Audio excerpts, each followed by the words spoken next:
once again, Moisar, I'd like to say, Warhub, welcome once again. Another Wu-Sabat class. Actually, Atam Hatap, myself. We'll be all on Clubhouse. Those of you on Zoom. Those of you are in the flesh at Nashat, 101 Church Street, Croydon.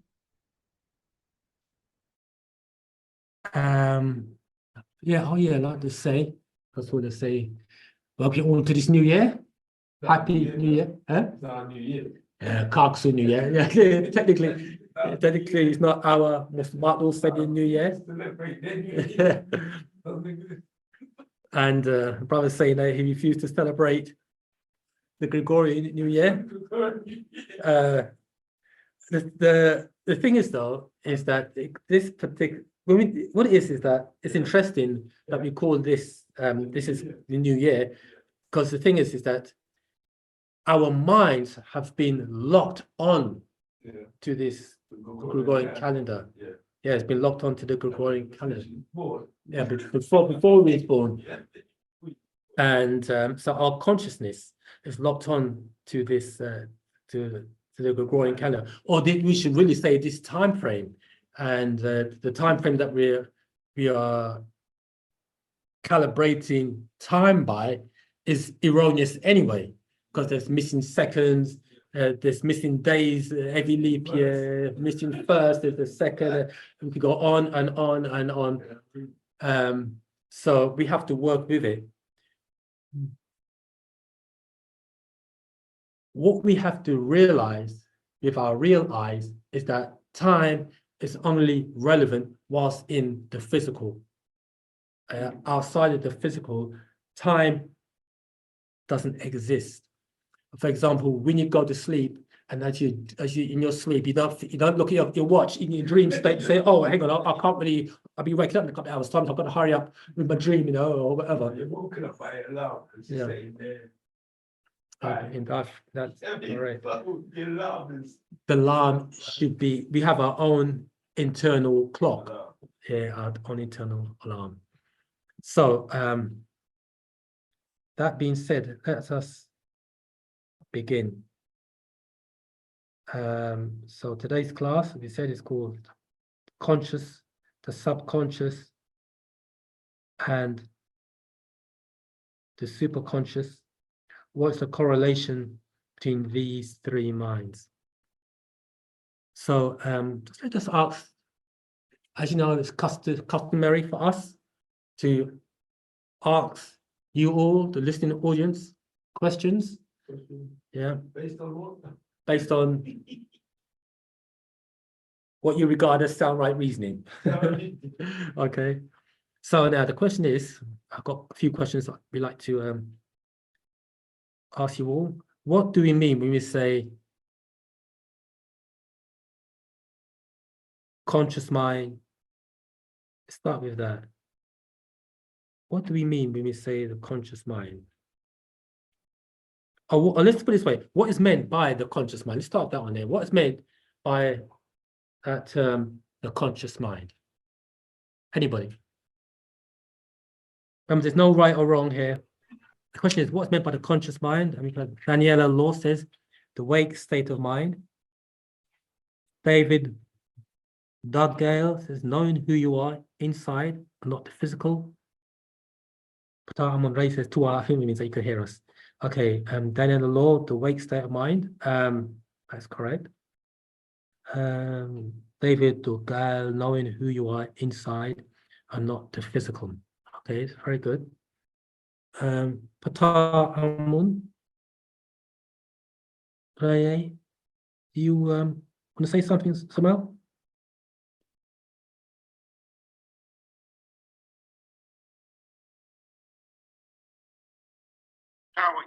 You look choppy on my end. Okay. I can hear you. Yeah, let me just turn the volume. Can you hear us now? Yeah, but you're still a little choppy. Choppy. Was on your phone. On the phone, yeah.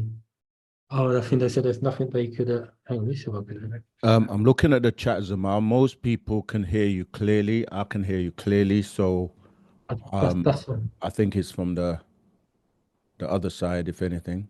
Clear now. I'm clear now. Oh, that's great. Yeah. Okay. Do you want to add anything to that, Zamal, Tom, and Ray? Well, there's 3 levels of consciousness, right? So, You have the conscious, you know, the subconscious and the superconscious. And the conscious is when you're aware of what's going on in and throughout your life, right? correct. And then you have the subconscious. That's sub means below, so that is below the conscious state. And then Correct. you have the super conscious.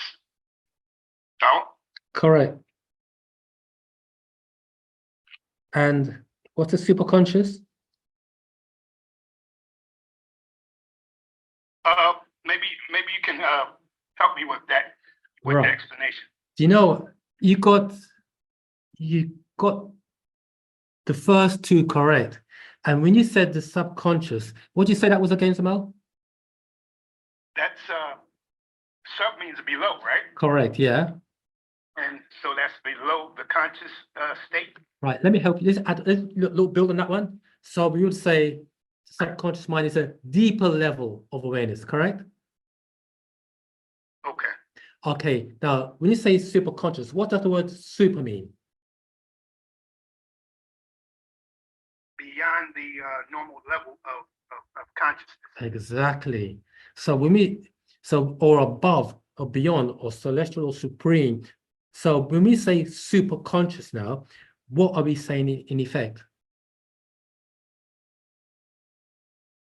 We're saying it is beyond our normal level of consciousness Correct. and a superior consciousness. Right. 100% right. It is that state of awareness that is above and beyond the normal level of awareness, or that state of consciousness above the normal level of awareness, 100%. So you got that right. Well done, Zanel. So the next question is, what do we need to do to tap into the subconscious and superconscious states of mind?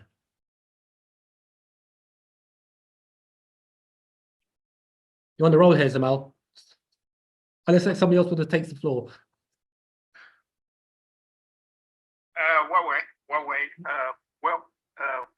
I would say, meditation, concentration, chanting, the spiritual practices and rituals will help us get to that level of super conscious. Yeah, 100% right. When we dream, when we go to sleep, when we are dreaming, what state are we in? Are we in the subconscious, superconscious, conscious, or all 3?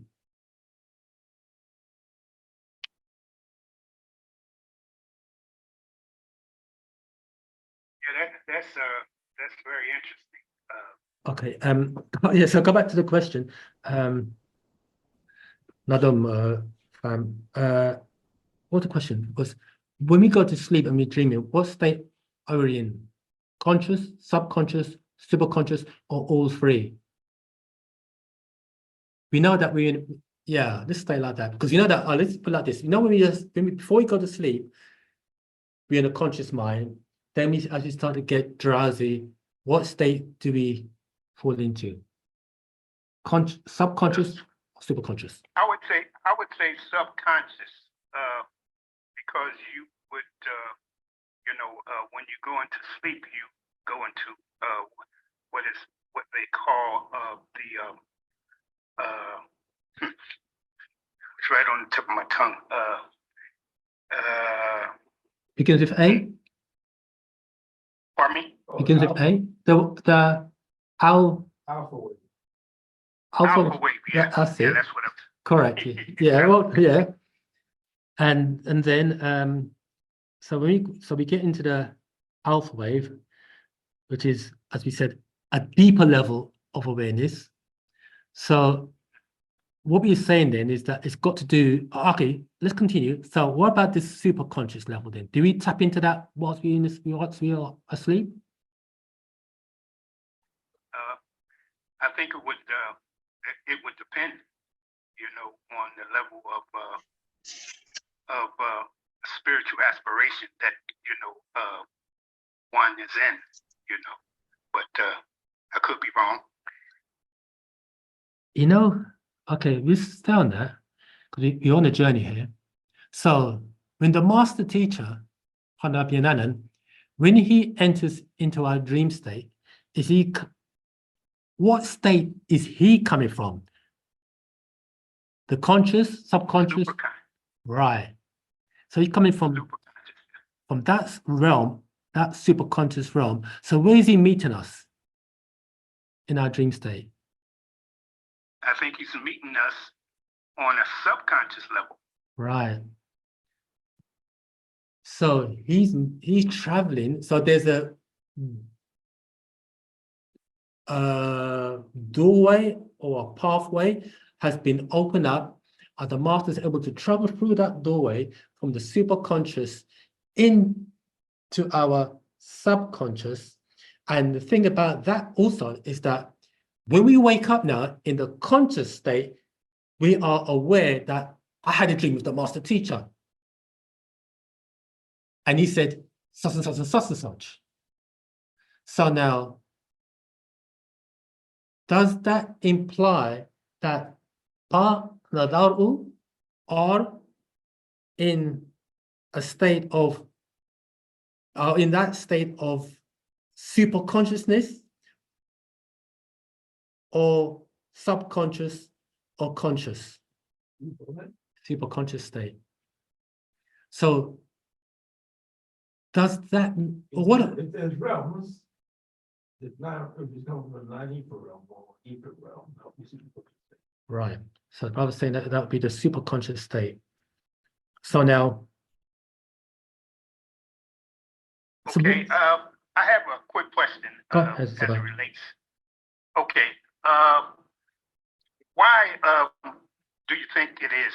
I don't know.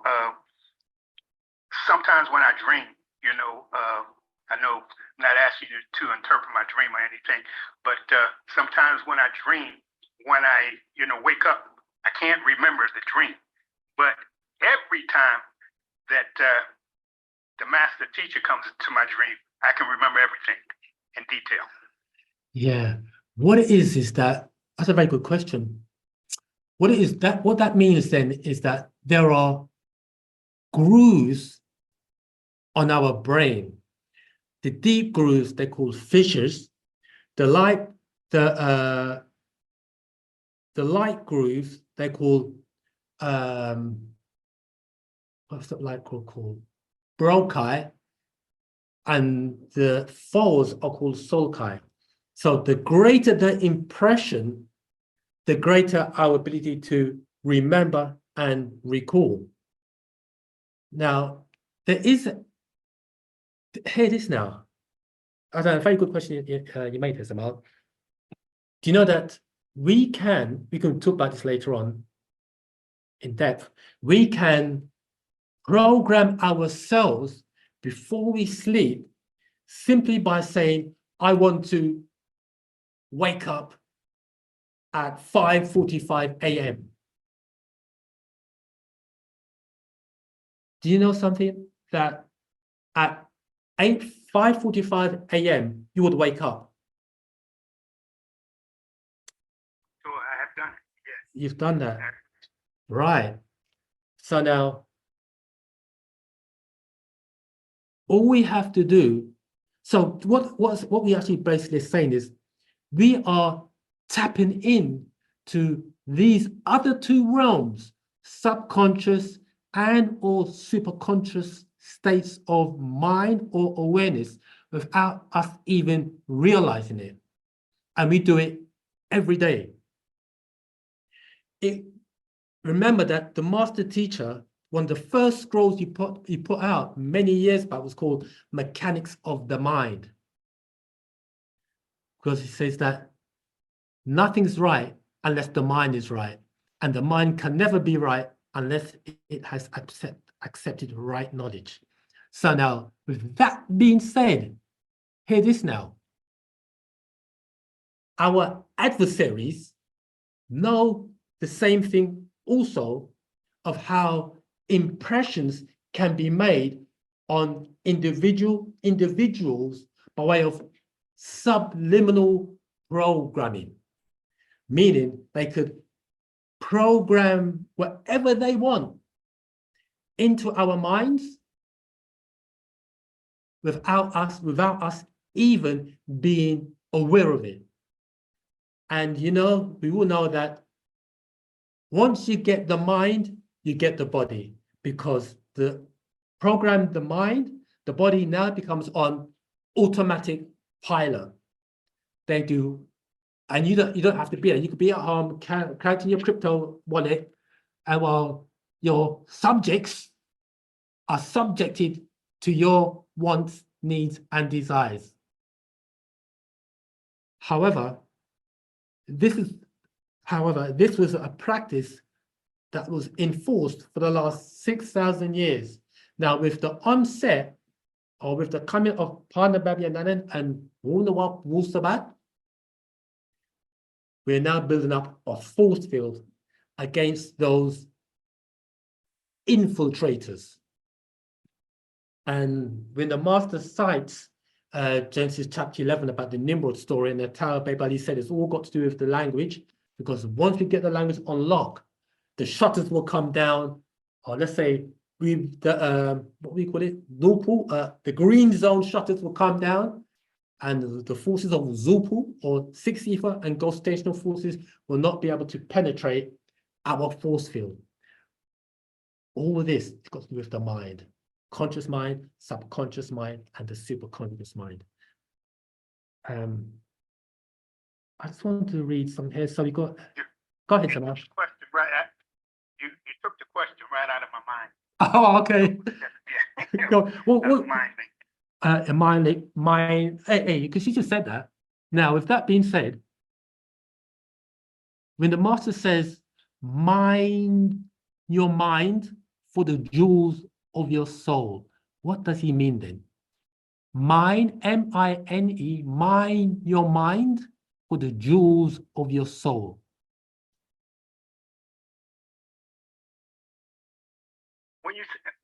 When he says mind, you know, the first mind, you know, what comes to mind is a cultivation.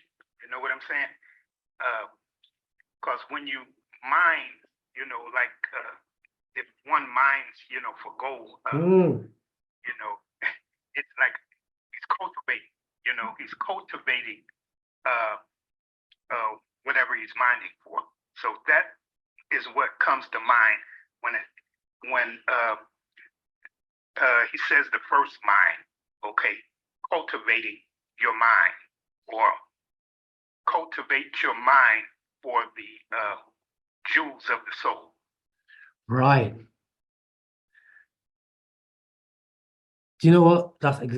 That statement, a brother gave me, taught it to me that way many years back. The exact same thing. Just like I said, when a person's gone down the coal mine or looking for jewels, he's mining for the jewels within his own mind. But the jewels is your soul that links you to the the oversoul. So 100% right. So I didn't need to add to that. Can't add, no take away. But where would I get it or where would I put it? Okay. Top that for that, Jamal. Cool. Fadir, cool. David Dougal says, I'm believing. Oh, he's got here. fasting, eating good food, chants, focus. Correct. All these will help us engage in these highest and deeper states of awareness. And believing is important. We've got to eat good food to be positive, to keep our vibration of frequency. 100% right. Because we know that food and and the drinks that we drink has if it's alive, has a high frequency or high vibratory frequency and has a great impact on our well-being. And did you know that when we eating food, since on this particular subject of food, did you know that when we eating food, we should wait a couple of minutes.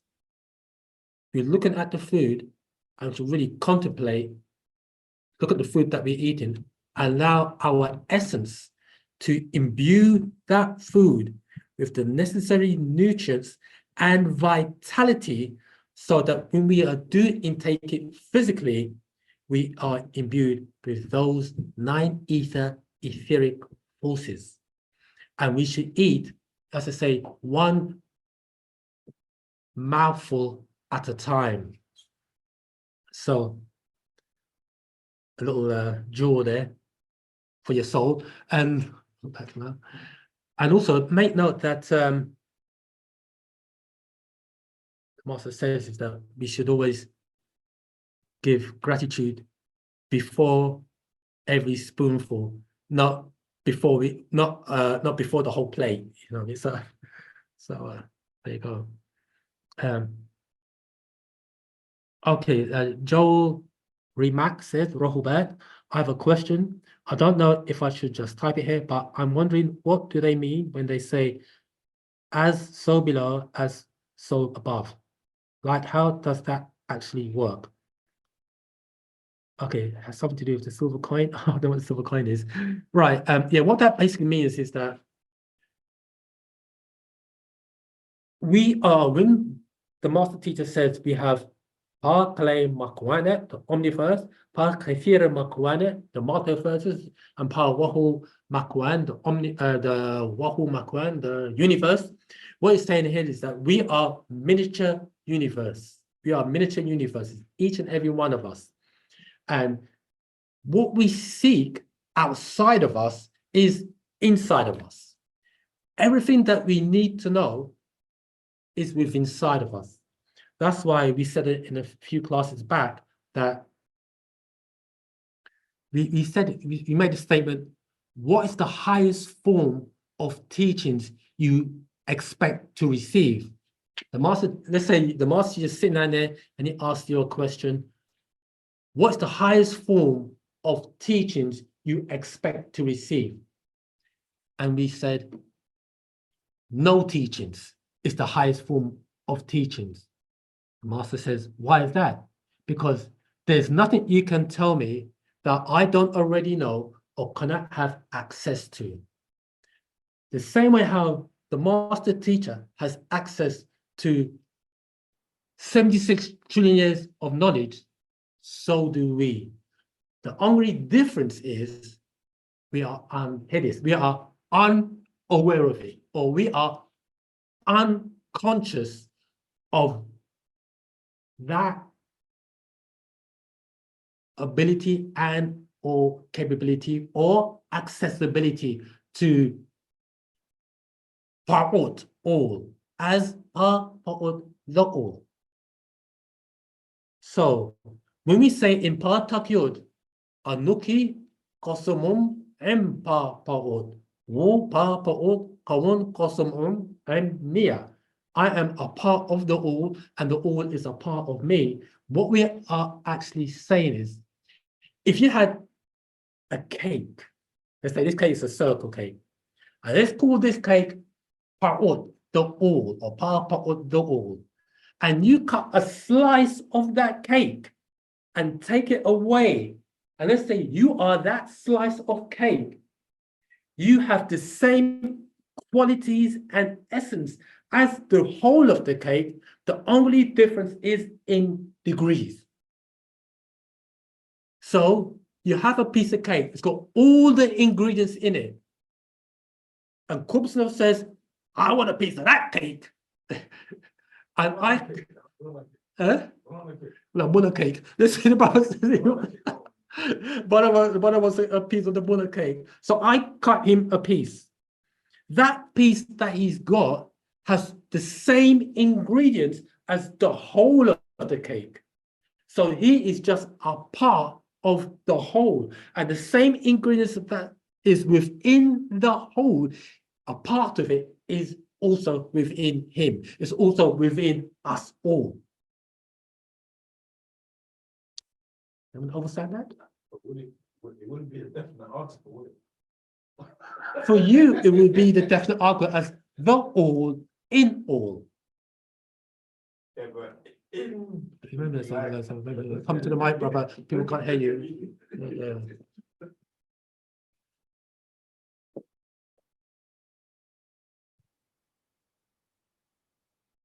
So if it's in something, then it's circular, or basically in a cup. Let's see, a cup, for example.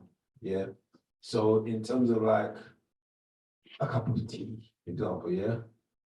What would be the essence? The tea bag or the water like the tea bag? The essence. Because the essence is the oil, right? Yeah. So therefore the essence will still be the part of the oil. Yeah. So basically those people who, for example, again, people take out the tea bag, Yeah. they put in the bin, and you get the essence or the remnants of the essence. Now, once you take out the tea bag, you've now taken away a portion of the essence. What we mean by that is you've got the cup, the container, you've got the tea and the water and all the other ingredients that makes up that cup of tea. Let's call that the all. And you take a sip of that tea, you're now taking in all the ingredients that's within that cup of tea. But once you take out the tea bag, hear this now, and you throw that away, that now becomes unnatural. Meaning that you have removed a portion, it now becomes almost like a hybrid. When the tea does or the bag? No, or the tea bag, no longer.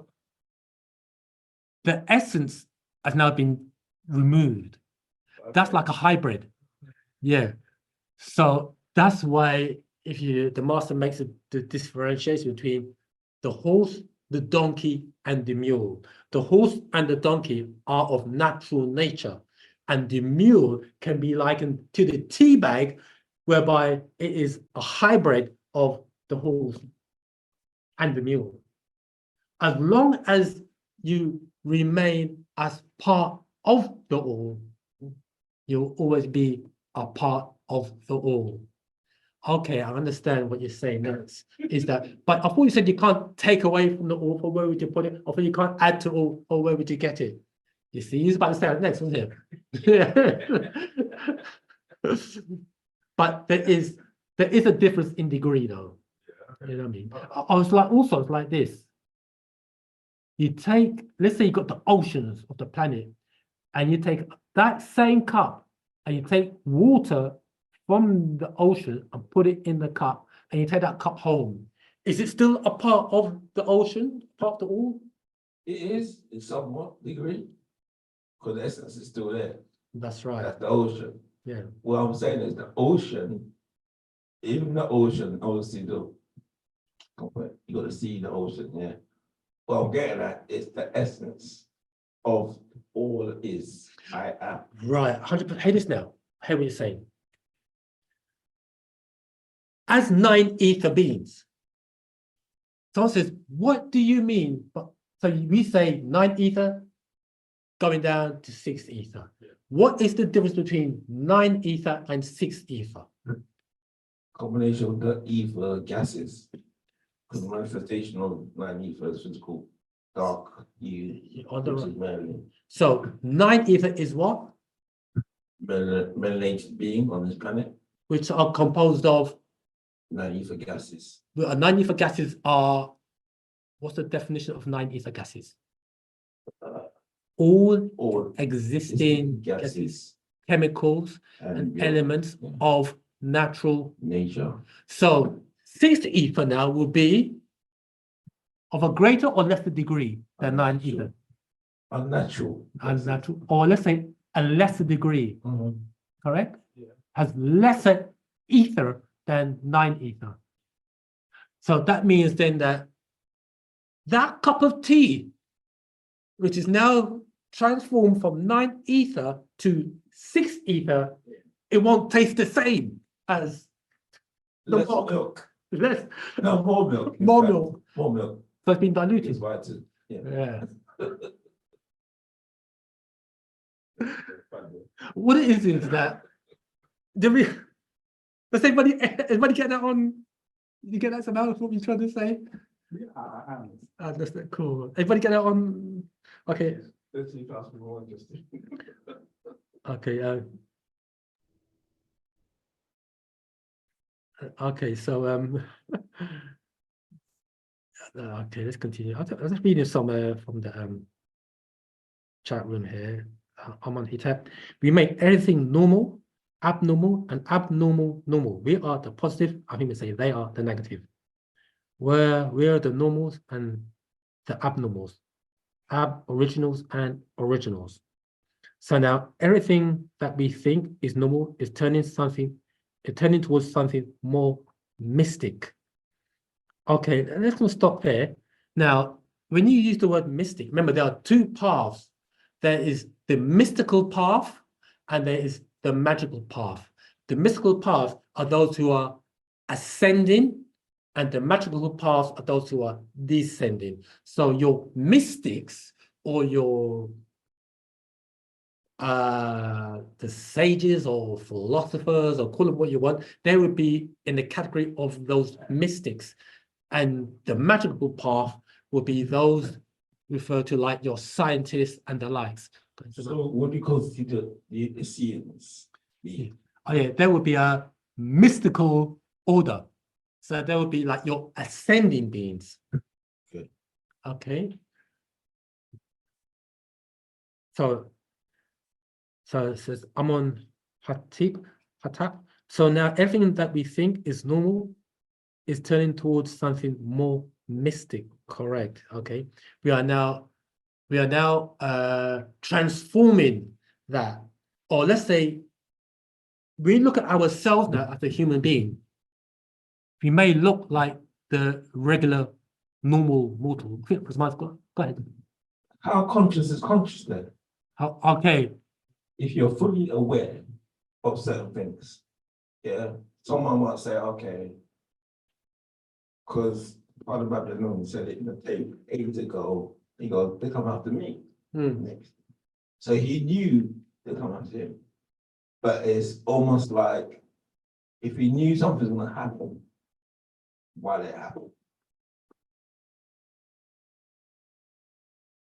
Right. Continue. You know what I'm saying? If you knew something gonna happen, it's almost like you're gonna get run over by a train. You know it's gonna get run over by a train. Yeah.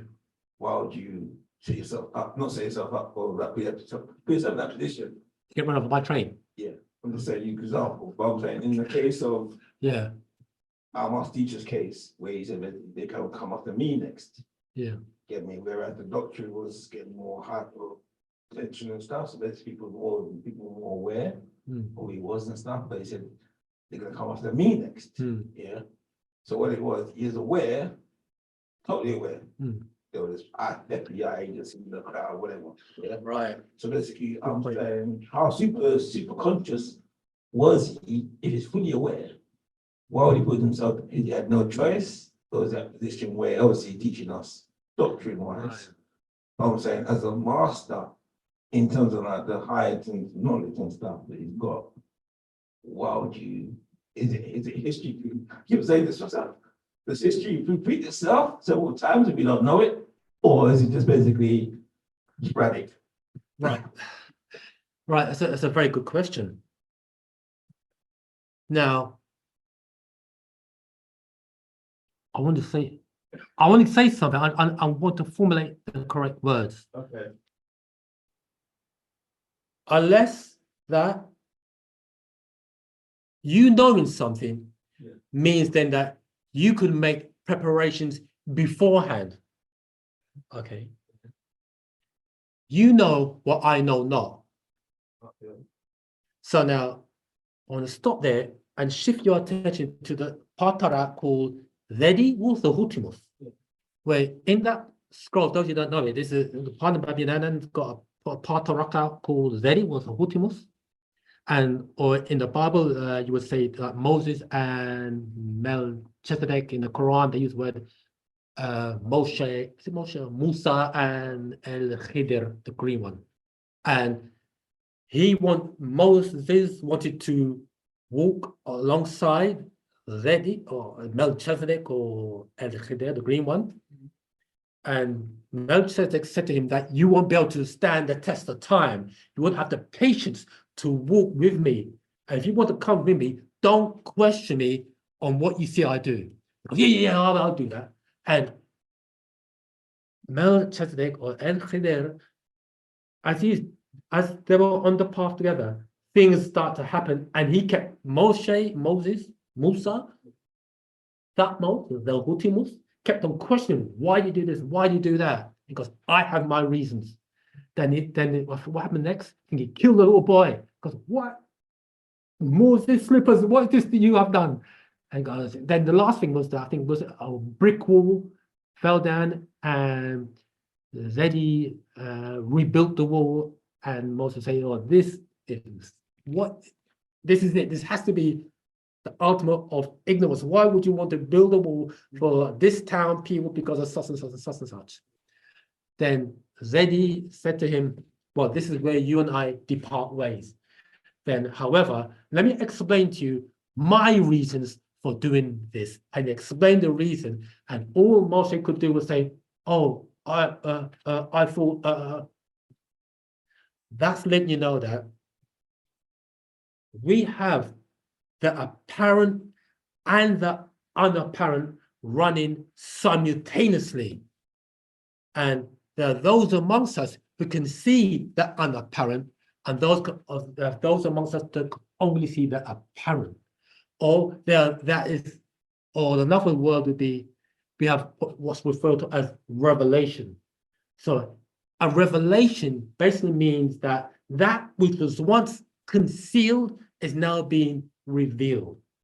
Okay, so a lot of things have transpired in the last, 22 years since the master's in kidnapping and incarceration. That was a test for each and every one of us. He wanted to see how many of us could stand the test of time. Because, as you know, those amongst us who've been in the schools, every time we made a transition from one school to the next, people fell off. Yeah. However, with the master's kidnapping, that had to be the ultimate of tests, because not only was the master taken away from our presence, they took the whole land, they took everything. And you had people who you would have thought were true, however, they were not faithful. The master said many years, there are those who are old-timers, are true but not faithful. Many people left when they saw, oh, well, where there's smoke, there must be fire. Why? What if that smoke was just a smoke screen? So in saying that now, yeah, saying that what he said on the tape, several tapes, in fact, yeah, saying that, would that mean that the people, the crowd or the congregation at the time we said it to, should have been aware?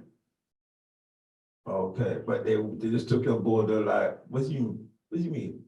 They're gonna take me away. Yeah. Get me, they should have been aware henceforth. So therefore, they should have known, okay, you said that like, back to the Bible again, a little bit, where Jesus said, I'm gonna go away. Mm. The 12 disciples say, go away, where? Yeah. But they said, okay in the scriptures. Yeah.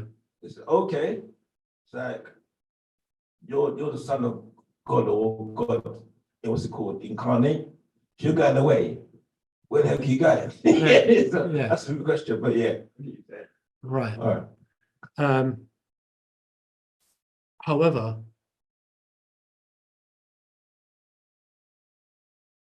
was that because not only did you say that, was it prosecution of the leaders back in the old Ansar tape there, Trulite tape, he said that in prosecution, I think it's prosecution of the leaders, that they're gonna come for me soon. I remember he said it. And there's the last audio that the master done was called The Return of Christ, or The Return of the Messiah, was it something like that? The last audio that the master done. Yeah, and in that particular, apparently, from what I was told, is what he was told was that he gave like a similitude of people like Paul and the biblical stories that when stuff hits the fan, certain people are going to run away and that type of thing. I think the Return of the Messiah, or something, I can't remember the tape, but the last audio tape that the master done before his kidnapping. And but it's like this. When I listened to, because we had it on Clubhouse, they had it's no longer, I don't think they're no longer doing it now, but I haven't heard it for a while. When they had they were going through the transcripts for about a few years, and when you start listening to the transcripts, you realize that why is it people couldn't see that back then in 2004, 10 years, 20 X amount of years later, then you start reading the transcripts that it was what's called a gross miscourse of justice. Now, is that because it was necessary and something that had to be played out?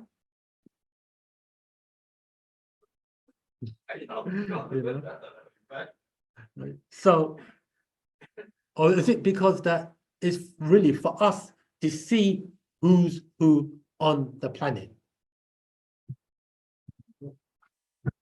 Would you just say then the conscious who was totally aware stayed? Or those who really like stayed for that reason and say, you know what, there's more to the story than meets the eye?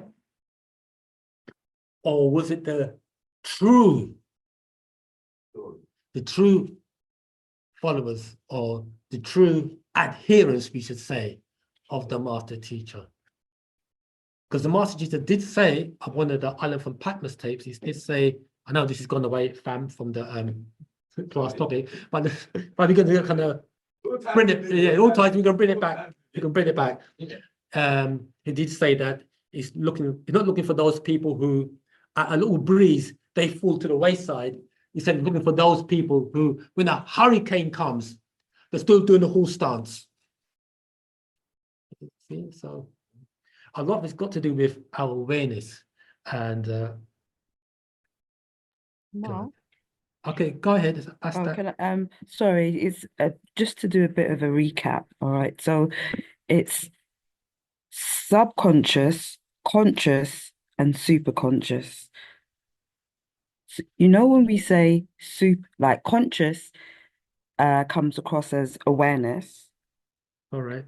Superconscious, can you explain that, please? Because when I sometimes think of being conscious, being aware, there's also that other aspect that some of us are conscious, but not. So we could, for example, be conscious of something that needs doing, or that needs to get done. So they're conscious of it, but they're not doing anything about what needs to get done. So there's this thing of being having conscientiousness, meaning that when you are aware of something, then you then take the action by doing something because you have that awareness. So just being conscious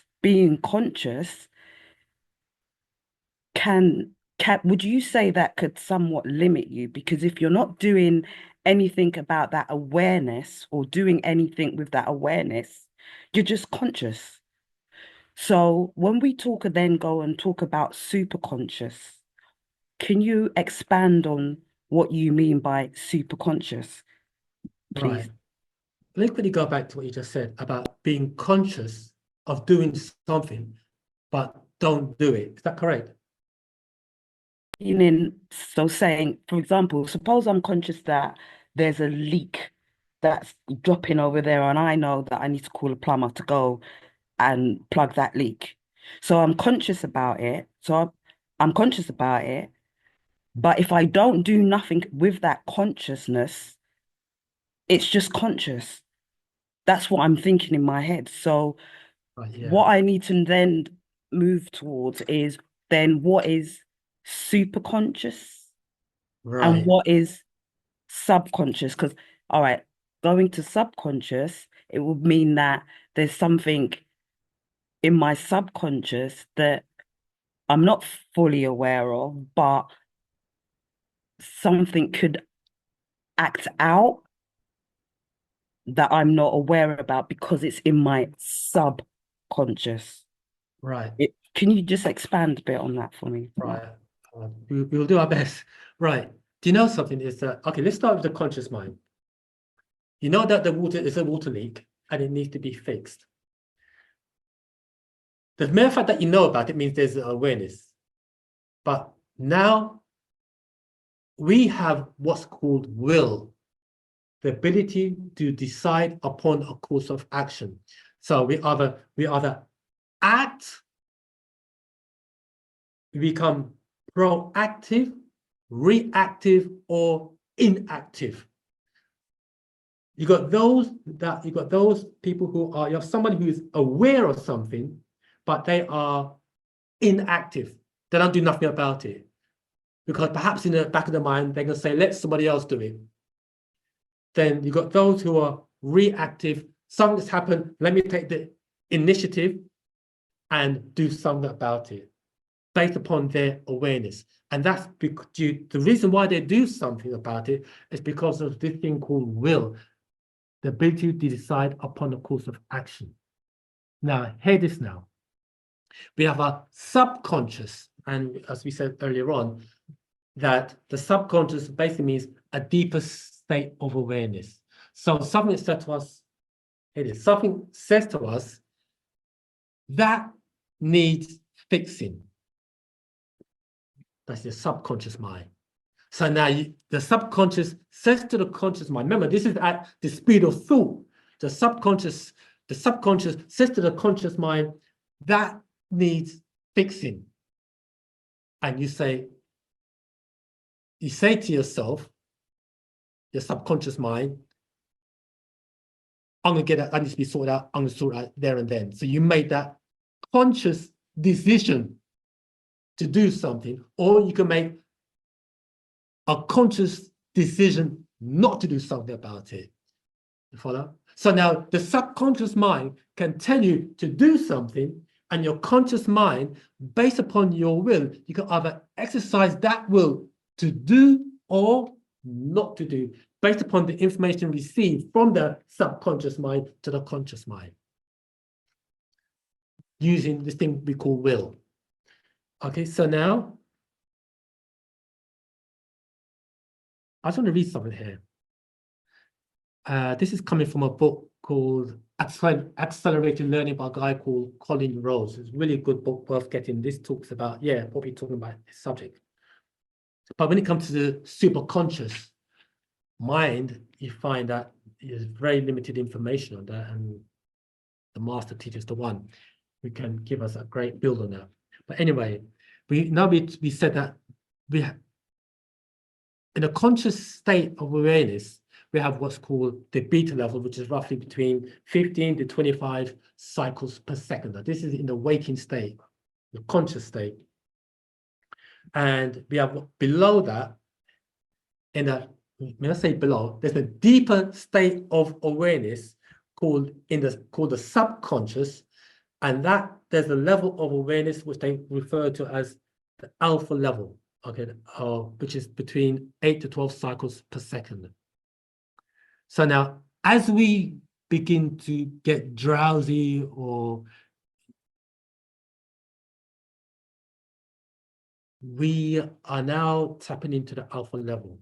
But you don't have to get drowsy to tap into that alpha level, because you can preempt those states of awareness, those subconscious state of awareness, by breathing, but be conscious of your breathing. Say you're sitting down contemplating, be conscious of your breathing.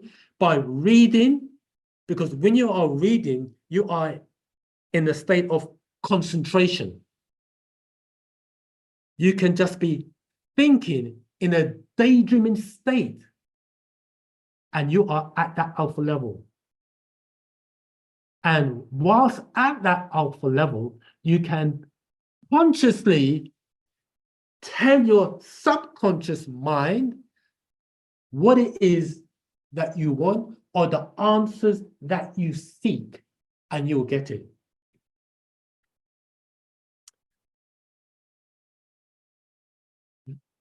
What I want to say is, I'll put it like this. Say you're driving your car, and you want a parking space at a particular location. You can say to yourself, I want a parking space at that particular location. You drive, now you're miles away, but you say, I want a parking space. Here it is. You're talking to yourself, you're talking to your subconscious mind. I want a parking space within this vicinity. You're driving down the road, you are now within the vicinity of that place that you seek to park. Lo and behold, there's a parking space. Is it luck? No. You programmed yourself that I want a parking space within that location. It may be directly outside the property that you wanted to park at. It may be across the road. Here it is. You can be driving down the road, and somebody pulls out. And look at that. Thank you, God. No, thank you, Jesus. Thank you, Muhammad. No, it's your subconscious mind, is your, let's put it this way, your higher self, your etheric self made a way, created the circumstances for that to occur. Now, to make that consistent, you have to keep on saying these things. You have to keep on saying these things, and it will materialize. You know what I mean? As a man thinketh, as a woman thinketh, so is he, she. This is the power that we have within inside of us. Now, that means that we can access the alpha level just by mere thought. Below that, we've got what's called the theta level, which is 4 to 7 cycles per second, which is a deeper state. It's like when you go, now you're dreaming. It's dream state. Then you've got what's called the delta level, which is 0.5 to 3 cycles per second, and even deeper state, which they call realm sleep, rapid eye movement sleep. That's what they call it, realm sleep. And there are also states of awareness, which we call the super conscious state of awareness. And there are degrees. This super conscious state of awareness, they don't have physical instrumentation to detect these higher frequencies. And there are frequencies that beyond that as well. However, let it be made known that we have access or accessibility to those higher realms. This is now where the barotheric gland kicks in. Look at the barotheric gland, put your hand up. Okay, then don't bother.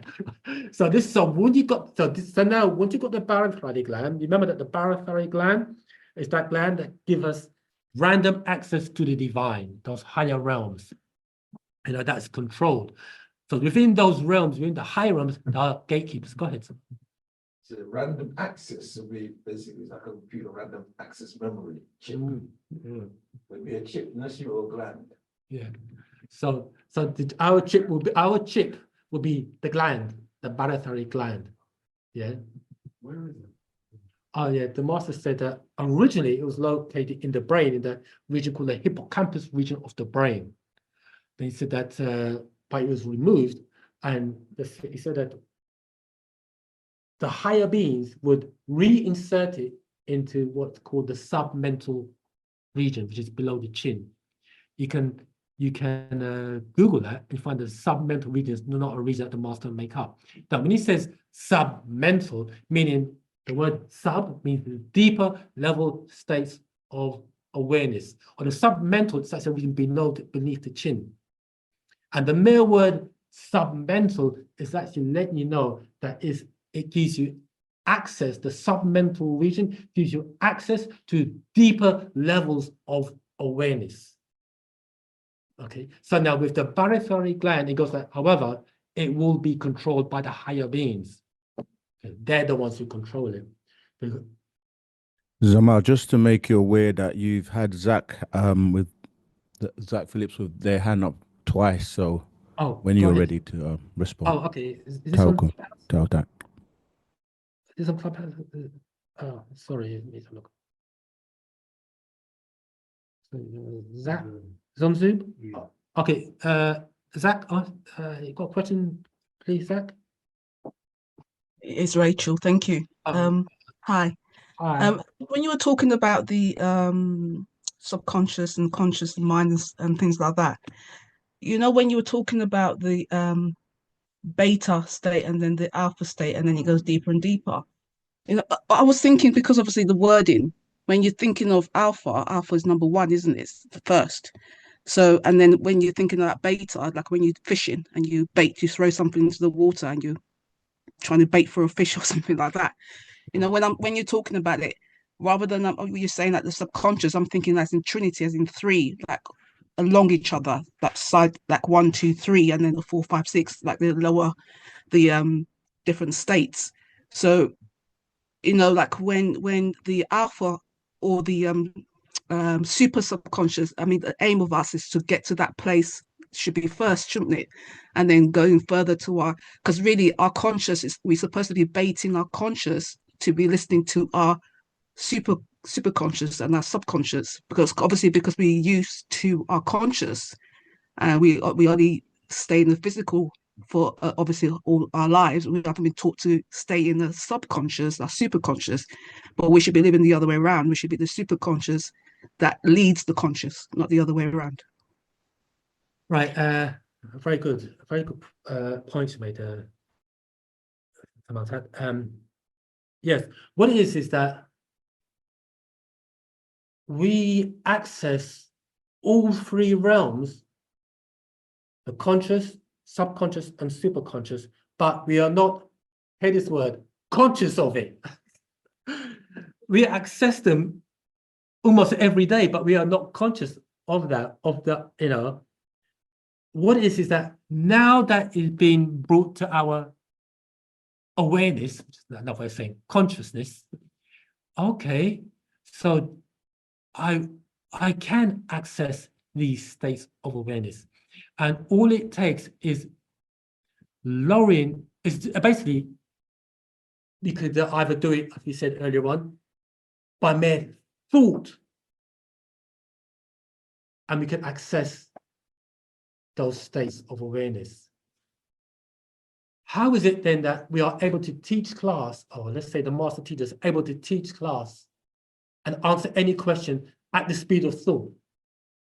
Because he's tapping into those higher realms. But he's tapping into those higher realms, but what makes you any different? All it is just awareness, it's know-how. That's all it is.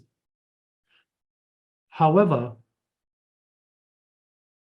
there are there are the disagreeables within our midst, and they don't want us to have awareness of these secondary set of higher senses. And that's how it's been carefully and deliberately orchestrated. So now, going back to the Nimrod story, you know, about the language now will create that barrier or that force field, so they won't be able to penetrate our minds, so they can be in control of our actions. Follow? So I hope that made sense, Samalta. Yeah, thank you.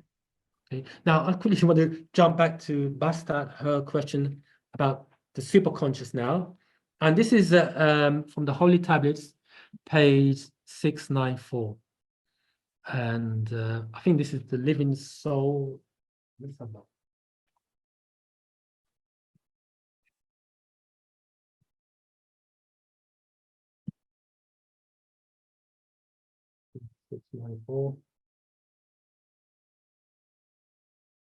Here we go. Okay, this is from chapter 7 of the Holy Tablets, Living Soul. We're starting from verse 216.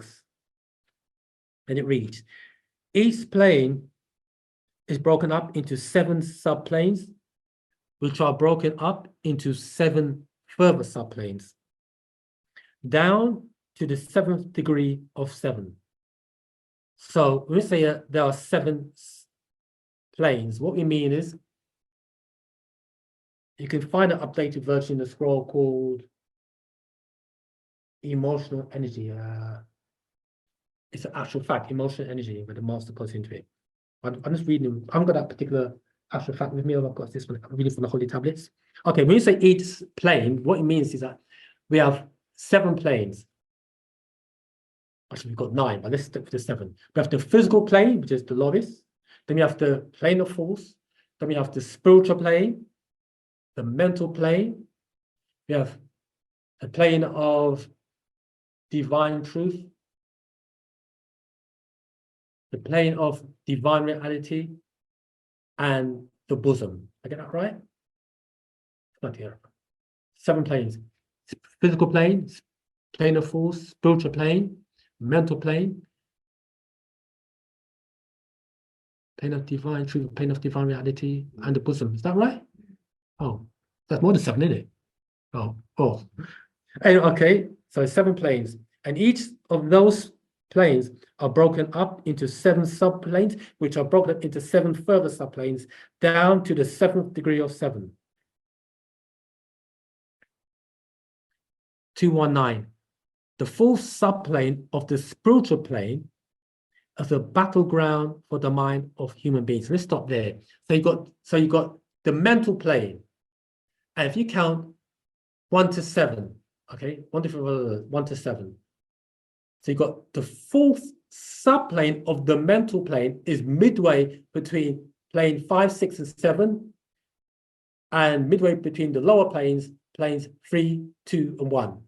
Okay, and below that plane, the first subplane or the lower subplane of the mental, then you go into the plane of force, correct?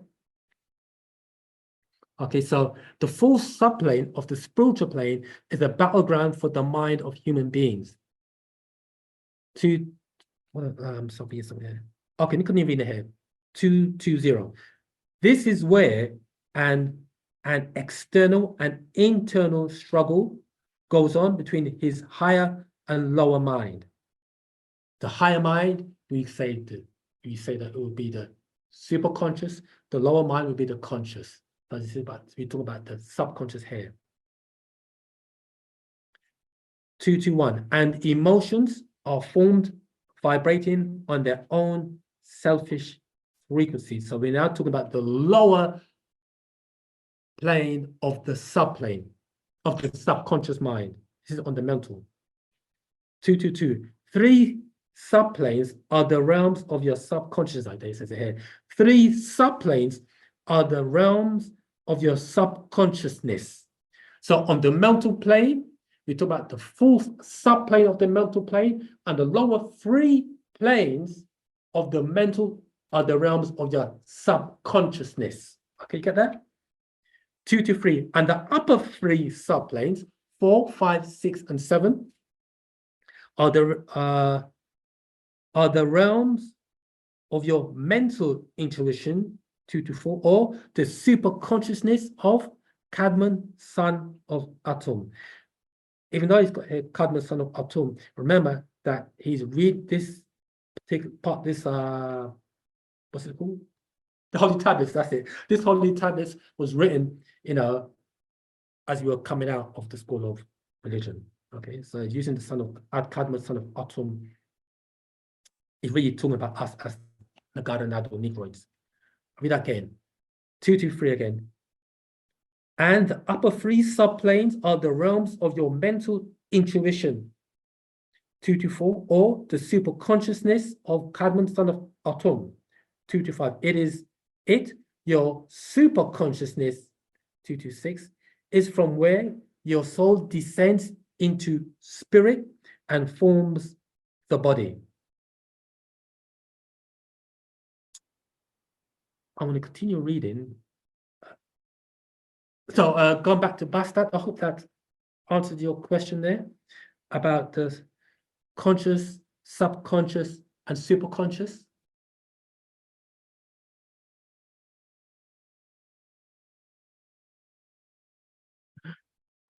Sorry, did you say something, Jamal? I was yeah. wondering whether you was going on to expand on super conscious. Oh, I want to expand a bit. That was it. Okay. No, I let me try and explain, because my thoughts when we talk about conscious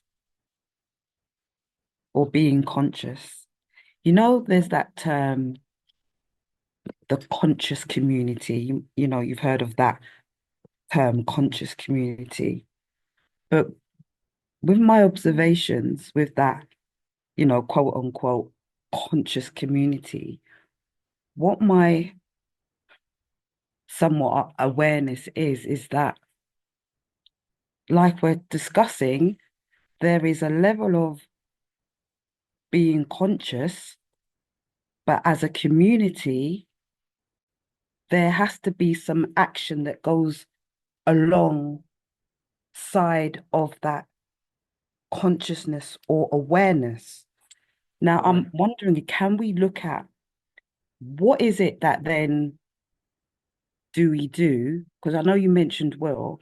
What is it that we then do when we are conscious about what is impacting us as a community? However, we are not aligning that alongside of now taking the action in relation to that consciousness. So what things do we need to be doing so that we are now not just conscious, but we're doing something, having that awareness now? Am I making sense? Making 100% sense. Hear this now. You are a Musbatu, a Sabian. And you know that we need to do, this is what we need to do. Work for, of, and by each other. The freedom master teacher, we need love and unity. We heard it all before. But hear this now. You said that, okay, it's like this. 2 words, motivation and activation. Wu-Sabat is the motivator and the activator, meaning that when we start to absorb Wu-Sabat, it should motivate us into action, into doing something. If a person is not motivated, they will not be activated. So if Wu-Sabat, based upon knowledge received, does not motivate a person, then that person is mentally dead as far as as far as the musba'u, as a musba'un, as a Sabian. You follow? You have the knowledge. So now a person becomes accountable. I think the brother comes up to say something. Okay, like sister said, I agree with what sister said in terms of like something to be, I get her point. Also saying we said motivation activated. So in terms of like Wu-Sabat, you read the books and obviously in order to master teacher to master what he is, his day and time. If you're not activated or motivated, what are you doing? That goes out, obviously, the person's not motivated or activated. What's the person doing? I'm not saying that anyone, but I'm saying that that's what. Right. That answer can be found in this particular actual fact called natural ether energy.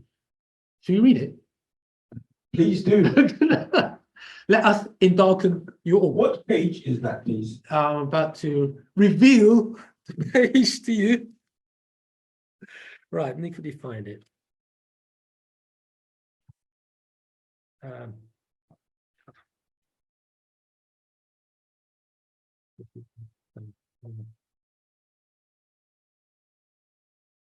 Right, it's on page 20 of the scroll, natural ether energy. So you know we talked about motivation, activation, and it was about after reading the scrolls, after being in the doctrine for more than, what should we say, 2 years? 1 year? 20 years? If a person been in the doctrine for years and years and years, and they are in an inactive state, and the doctrine doesn't motivate them into action, this is the mindset of the individual, according to this particular scroll. Remember that we all wake up at different times. Some people could be in the doctrine for, Master said this, like this. It doesn't matter whether you've been in the doctrine 20 years or 20 minutes. Some person in 20 minutes could do more. Is that justified? Huh? Is that justified? What's that? According to that book. We can read that. Yeah, it's justifiable. Justifiable. Yeah. Okay. You know I'll say that, will I? I'm just saying. Okay, let's read it, okay? Okay. This is verse 197 from the scroll Natural Ether Energy. Is it Natural Ether Energy, page 20? And it reads, 9 ether and etheric beings and their offspring are such because they follow the rules of natural nature and order in all they do. Eat, live, they cooperate with others in the natural rules of cooperation. They are cooperative in all things. Okay. They subtle 6 ether and etheric beings of 6 ether and their offspring are such because they do not follow the rules of natural nature and order, making them unnatural and out of order by nature. They refuse to cooperate with others in the natural rules of cooperation, and they are not cooperative in all things. To see what this means, you only have to see their way of life and living, such as they induce false pregnancy just to give Ladud birth, so that is unnatural. Okay.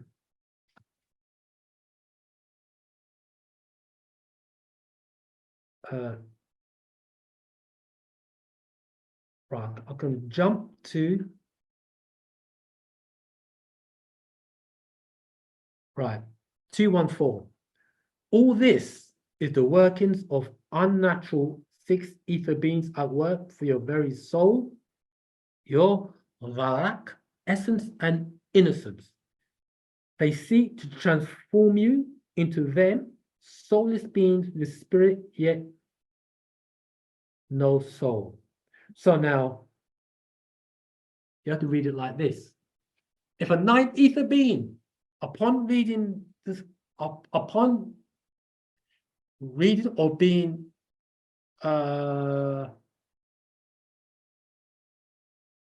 you know, someone who's been, you know, like what word can I use? You know, somebody who's actually come into right knowledge, let's say, into Wu-Sabat, a 90th being. And they do not do nothing. They are accountable.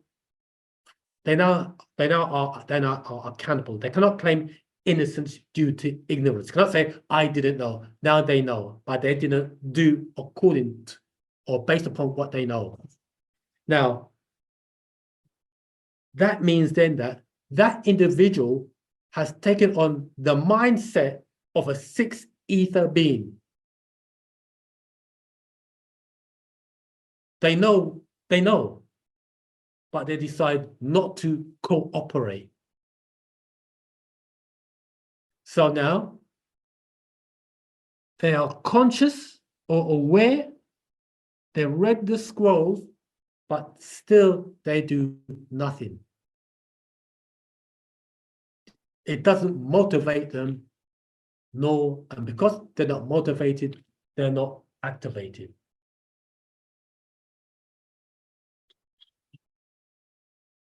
Samantha, Basta, I hope that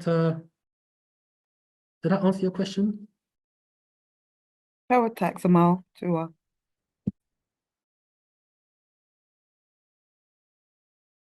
Right.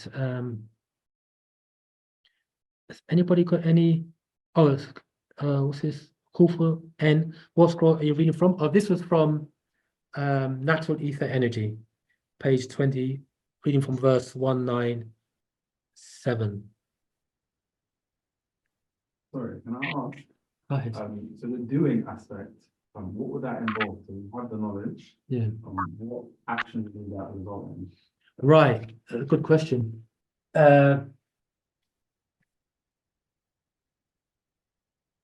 Anything and everything that can help you and those around you in their upliftment. That's it, basically. And when I say you and others around you, everything starts with you and it ends with you.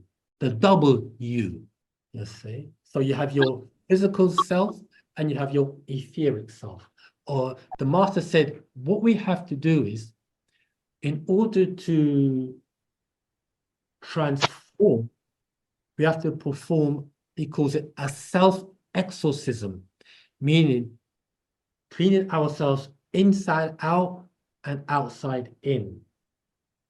So that entails introspection, meaning spend time looking at yourself or spend time in silence as much as possible. By doing that, you are now tapping in to your subconscious and superconscious states of awareness. You're now tapping into your muslafu, or when we say muslafu, we're talking about your ancestors who have elevated onto the higher realms, and we talk about your munsabu relatives who also have translated or on the other side. Okay, so you're tapping into them. Now, so that's really looking at yourself truthfully and honestly. This is what you're doing. Based upon the information received, you now said, you know what? I want to be part of this community and do what I can to the best of my ability to help in the upliftment of my people by way of Wu-Sabat. And it's that simple. And by doing that, you are now displaying what the master has termed divine love and unity, or shock, divine love and unity. It's that simple. But you know the thing about that, Zamal? It's too simple. We want something that is hard to achieve. That, you know, like you work at a company and you work at a company and let's say to the company, if you want the bonus at the end of Christmas, this is the targets you have to hit. But they make the target so high that it's impossible for them to hit. So they never make the bonus. But so people will try their best to reach the target. But the master said, just love and unity, because love and unity will free me. But in freeing me, it will also free you. Really, it's more your liberation and salvation more than my liberation and salvation. But that's it. It's that simple. Love and unity. And that entails love and unity first amongst self, Hades, amongst self and kind. That's it. But Zamat, go ahead. you have 2 hands up on Zoom. Oh, go ahead. Who's that? Yeah, Oh. boss man. Yeah, big man. Let me ask a question. Yeah, Go ahead. in Wu-Sabat, yeah, what is a dysfunctional being? A dysfunctional being. Yes. Well, it's actually your question. Your question is actually your answer, because someone who's dysfunctional just basically means they're not functioning in Wu-Sabat, or let's say they are out of order. You got a car that is not functioning correct and it needs fixing. That's what it is. Okay. Um, Okay, no worries. somebody else, is it? Tammy. My question is, in the states of the subconscious, conscious, and all that, where does lucid dreaming fit in that? Right. The lucid dreaming, that's a good question. That's a very good question. The lucid dreaming basically means that would be, because when you are lucid dreaming, you're actually participating. That would be, well, in my, that would be, if I had to out between the subconscious and the superconscious, between those states of awareness, because you are actually participating in that dream state. And it is as real to you as in the waking state. So you are fully aware, or Hades, fully conscious of your participation in that dream state. And in that state, you can access a lot of information. You can use that state of awareness to your advantage, to help in your elevation.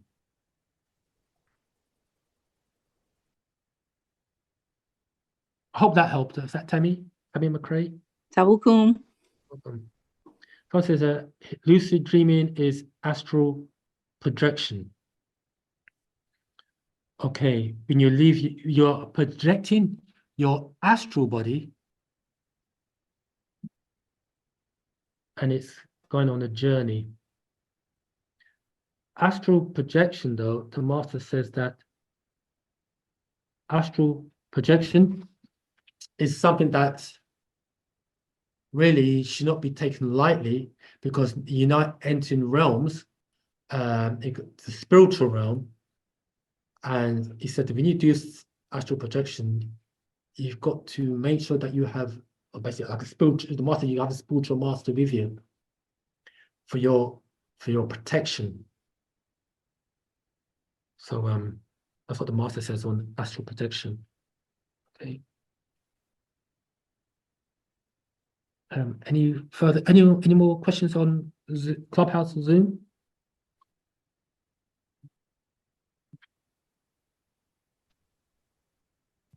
Rabobat, greetings. Greetings, Rahobat.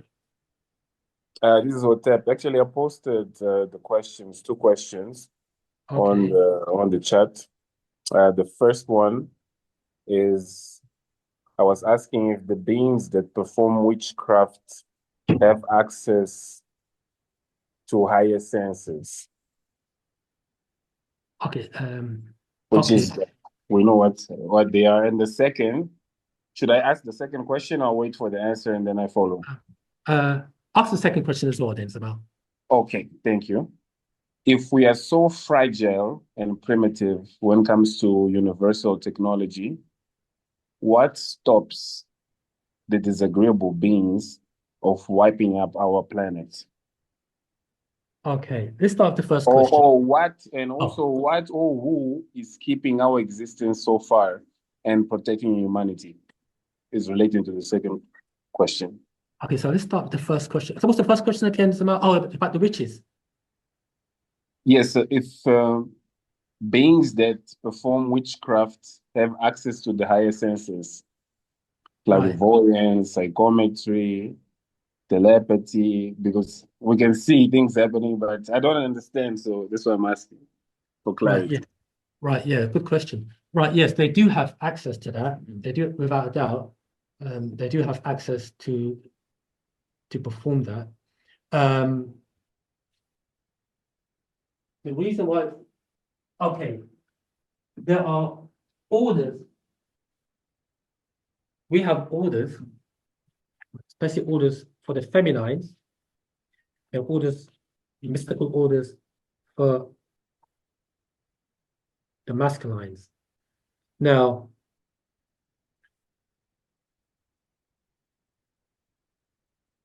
okay, I'm reading from the scroll, the Lotus of Life. This is page 114.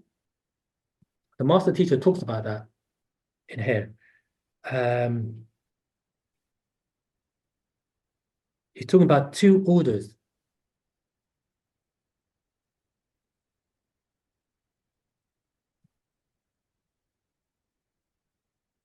Okay, let me start from verse 892, and it reads, I, 1, Pa Nabab Yanun, 2, Amun Nabab Reye Akpata, 3 times great as the Hutwi, will pass on their secrets to a select 12 before I depart to activate the rituals once again. 893. You can explain what he's talking about in a minute. 893. It is not for pretenders, fakers. They are our sacred rights to reach your Nadaru overseers, both females and males. 894. It is something you devote your entire life to. What you eat, drink, how you bathe, dress, how you take care of your body head to toe. 895. It is not a game or plaything for the insane or those women who want to be what they are not by birth. It's a birthright. 896. Are not all born under the 4 signs, but are by nature Mun Mas'ul, mistress of the black cat. 897. Just as not all of the Kakasu females are Mukshaftatu, mistress of the white dog. 898. Khamin Magas, black magic, versus Labin Magas, white magic. And they have been keeping and practicing white magic for 6,000 years. 899. While you, Pa Nagaru, the Negroids, have lost your sacred arts and joined onto their religions, that puts you under their Hajay Shalil Daghul, spell of ignorance. I just want to jump to verse 903. When the time is right, I will confer the rights on the 12 chosen, it's the feminines, to pass on to the upcoming generation who have not defiled their bodies by lust or drugs or bad food, of so many other things of the world of white magic. 904. The first chosen 12 will not be perfect ladies, virgins, for they will be chosen to learn the rights to pass on to the next generation of felines. 905. This is the gospel of the sacred feminine, which I pass on to you to know yourself and all others. And this so the brothers don't feel left out. 906. And there will be 12 males. I will also pass on to them the knowledge of the priesthood of Amun. That would be the first true 24 who know since ancient Hamad Egypt. Teacher, may I ask what is the scroll that you are reading?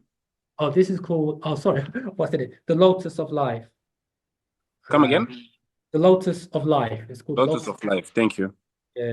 Actual fact, number 23. Let's stop there, okay? So it says it there. So we call Nashtat, those witches, they got their instructions from the Igigi, the fallen 200, it came down. They're called, in the Hebrew, they use the word Bat Adam, the daughters of Enosh. They got the secrets of the Igigi, and they became, those women became your Mukhshaftatu, feminines, and they in turn passed on those secrets to the males, and the males became known as Mukhshaftu, warlocks. And they do have access to the higher senses. However, they do not have access to the higher realms because they are guardians or gatekeepers at those higher realms, and they cannot penetrate those higher realms.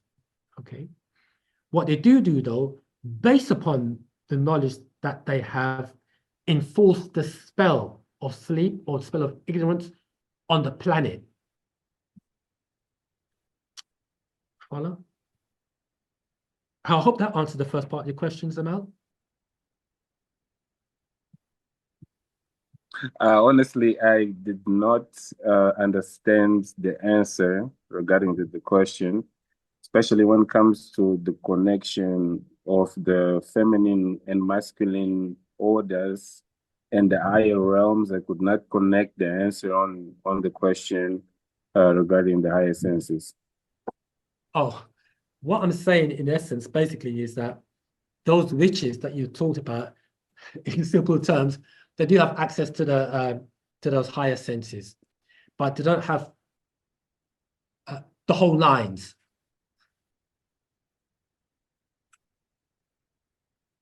Okay.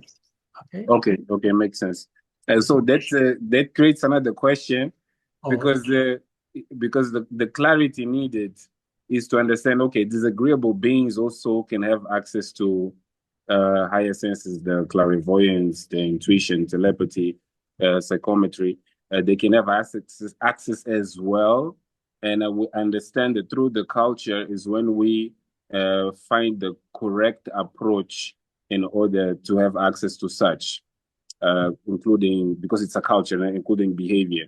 So if these beings have also access, to what extent they can have, and how can we protect ourselves from such in order to have, let's say, a balanced existence, because it's happening, right? Right. Our protection is the culture of Wu-Sabat. Practicing, being an adherent to that which we advocate, or practice what we preach. Practicing living the doctrine is our protection. See, what's happened It's clear on that one. It's clear. I think we can move to the second. Go ahead, Samuel. What's the second question, please? The second question is related with how fragile humanity is in terms of universal technology, and what is stopping the disagreeable beings of wiping out our planet, and who is keeping our existence so far or protecting humanity. Right. Yeah, that's quite simple. That's the higher beings. The 90 theoretic beings are doing that. The master said that no matter what they try, they're not going to succeed. Simple, really. The master also did say that they cannot wipe out or eliminate Negroids from the planet, because our elimination will create a star holocaust. You see? So the answer to your question basically is that there are higher beings, and they are the protectors or guardians.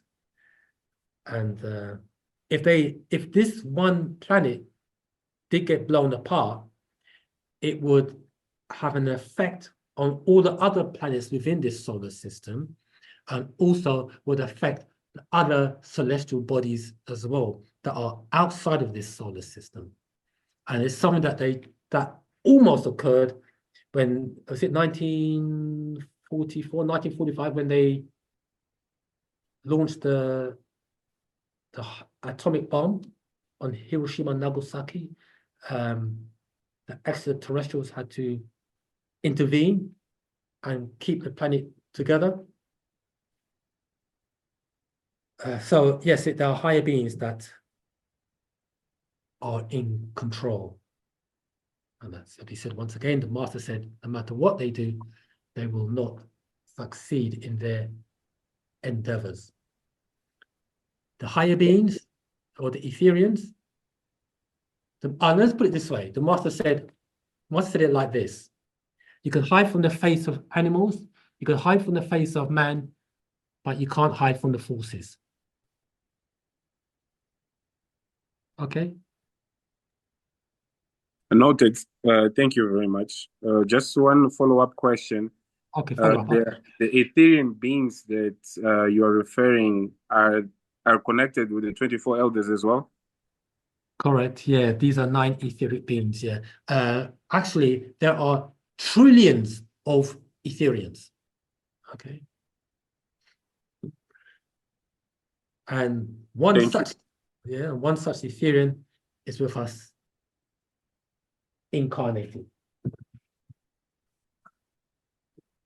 Any more questions before we continue? Going back to your original. Oh, go ahead. Zamal, you have a question, hand up on Zoom. TBJ has been waiting patiently for a while, so. Okay, go ahead. Go ahead, Zamal. Or go ahead, TGJ. Okay. Peaceful greetings. Peaceful greetings. I need a little bit more understanding when it comes to our bodies, or our suits are just like televisions, collecting dust. So now that everyone has, now that technology has taken us to 5G, and it's already been established that, even with just putting your key fob to your head, it can extend the range for you to find your car. So if now everything is being forced to 5G, what is it doing to our bodies? Because there's only so much that you can chant, meditate off, other conditions that, the technology seems like it's killing us. So how can we protect ourselves with that? I mean, I can improve my eating. I can try to do, but I can't shield myself from everything. I'm not a spaceship. So what can I do to empower myself more? Yeah, it's a good question there, TPJ. The actual fact is you are a spaceship, but you just don't know it. That's the reality. You have the ability and capability. Well, I want to extend my rental, Extend your rental. All right, yeah. I hear what you're saying, because the body is ready to us. Yeah. Yeah, what it is that, you know that chanting goes a long way. More than we actually give it credit for. Because doing chanting, you will create a force field, an impenetrable force field. And those 5, no matter what type of G, whether it's the big G or little G, won't be able to penetrate the force field. Because we are the highest of technology. We call it mental technology. All technological achievements all start with the mind. When you are doing your chanting, don't give up the practice. Maintain the practice of chanting, because it does work and our chants are heard. More powerful than we realize. The simple things. Hope that helps. Would a mineral like shungite help as well? Shungite, yeah. Is that crystal? Is it? Yeah, I think it's crystal mineral. Yeah, Yeah, well, yeah, crystals are, the master said crystals are very, very good as well. He hasn't really elaborated too much on crystals, so I'm not really versed in crystals, but what he does say is that crystals are like transceivers. You communicate to it and it will communicate back to you. Okay. Okay. So yes, I'm not really versed in crystals, but the master to read up on that by of the master teacher. It's a scroll called Artifacts number 18, Tones, Okay. Frequencies, and Vibration. The master elaborates on crystals. In actuality, we are a crystal body. Okay. Um, Thank you. You're welcome. And you drop What's that scientific information? Yeah. Just to elaborate on that, your bones are actually crystals informing in the bone shape. So basically, when you go in depth, you study your bone structure as a crystal. So yeah. All right. Because it's so hard for them to burn. Right. Right. Cool. Question. One more question. Okay. Now that, we have so much distraction, and I know a lot of people don't realize it, but they always tend to put the focus on the distractions of America or the British or so and so and so forth. But most of the stress at this point is in Africa, and everyone's having a challenge with not wanting to be colonized anymore. And at the end of the day, the only reason you want to reach out because you need those minerals. So why were the minerals and all the things that we seem to need in abundance put over there where the people are the less in defense, I guess I'm trying to say? They're the ones that don't have any nukes at the moment and so on and so forth. They don't have a strong army, even though those things are up and coming. But why was everything put in the cradle of Eden or mankind, and then everyone is still snatching at them like cats? Yeah. Why did they foresee us needing uranium and lithium, things for our batteries? Why concentrate it there? Right, yes. That when you talk about natural minerals and what they call jewels and stones, etc., in Africa, that is let you know that it's the best part or the best continent or land area on the planet Earth. And the outsiders seek that which is not theirs. That is, and with us now, as the Salal race, Negroids, we just let you know that even though we walked on diamonds and gold, we never looked upon it the same way as Europeans looked upon it or outsiders looked upon it. Yeah, we didn't have that greed mentality. You hear things like the shoes of Tutankhamun made out of 9-carat gold or 24-carat gold leaf and things like that. We had a different, and even today we have a different mindset. However, I have to use that biblical quote where it says, "Vengeance is mine, saith the Lord," because the tide is changing. The cycles are all, let's put it like this. The forces, those 9 etheric forces of nature, of which we are a part of, are conspiring to our advancement. That's why the master teacher is here, giving us this right knowledge. And let it be made known. He said in a tape called, it's called The Reading. If you go on YouTube, called The Reading by, the site's called Madrusu Kashrak, called The Reading, and the reading is called The Atomic. In there, he states how that, I think it's in there, he says how the next level of teachers will be masters, spiritual masters, prophets, and the likes. The information that will be taught will be like none before. And everything that you're hearing now, up until that point, is like stepping stones towards the tip of the iceberg.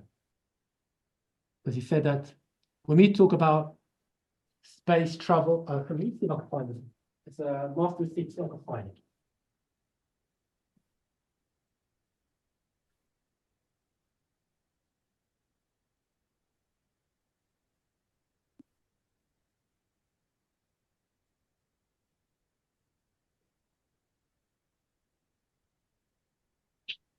All right, yeah, I found it. It's a master secret. It's called The Birth of Earth and the Matrix. Mhm. And I'm just going to read something here from page 3, and it reads, the Nagar Mokwanu Negro beings were given 24,000 years to accomplish these.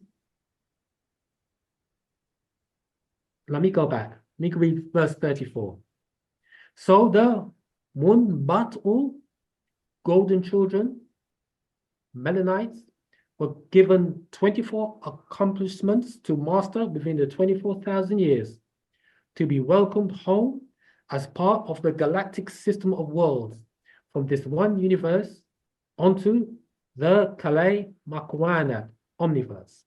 35. The Nagar Mokwanu Negro beings were given 24,000 years to accomplish these 24 heights of perfection. 1. Decipher the 24,000 genomes.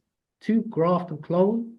3. Overcome killer viruses and diseases. 4. Mental or cordless communication of light, sound, and image. 5. Space travel. 6. Transform Hg80 mercury back to Au79 gold. 7. Split the atom. 8. 8. Speak, read, write, and record time. 9. Organ transplant. 10. Genetic manipulation. 11. Flight. 12. Construction. 13. Time travel. 14. Discover the free sun solar system, risk or marazak. 15. Master music's math in relation to light and sound. 16. Agriculture. 17. Find the gateway or wormhole. 18. Uncover the depths of the seas. 19. Uncover the inner earth's realms. 20. Know their being, inside out, outside in. 21. Speak in one tone. 22. Teleportation. 23. Uncover the 120th element. 24. Communication with the spirit world, both dead and extraterrestrials. I continue reading this. Let's finish it off. 36. These were to be accomplished before the hourglass of 24,000 years ran out. 37. This has been done on this orb because of hybrids or man's kind, who by their taba'a nature was made to be a distraction and have for the past 6,000 years done just that. Distracted the Nagar or Negroids with Arake, spell of mental sleep. So when that gets lifted, or actually it's being lifted as we speak, these 24 heights of perfection will be perfected. And this is what we got coming soon. Okay. Okay. So we have a lot to look forward to, and the future is bright. Huh? So wow. Okay. Has anybody had any question? Oh, okay. Has anybody got another question? Making that Thank you. statement. Yeah. Okay. Oh, sorry. Making that statement. Yeah. Oh, thank you. I'm just making sure I got it around my head. You're saying, obviously, the information that we're teaching now is somewhat lower, even though we think it's higher, obviously. I'm saying what's to come. Yeah, so I get that. So the secret consciousness and the conscious and the subconscious information. So what would we disagree then in terms of super conscious? Are we conscious enough to say, okay, we're fully aware that this information is what's it called? What I find over expands the human brain. Therefore, when we're super conscious, we use what's called 100% of our brain to do these kind of elevation, empathy. So once we use 100% of our brain cells, so when the brain cells are recalibrated to the point of where we can recall what we can do, Right. that's the capacity of what we need to do. Yeah, 100%. It's a very good question, because in your statement, the master teacher explains that in this natural ether energy again, natural ether energy, the master explains that of how the processes of our thinking, which is natural ether, or we say brain newts, or brain natural ether energy, he says that the communication from one neuron to the next will be enhanced just by reading the doctrine. And with the reinsertion and activation of the barytheric gland, we will have 100% brain usage. You'll be able to, what you imagine to do, you'll be able to do at the speed of thought.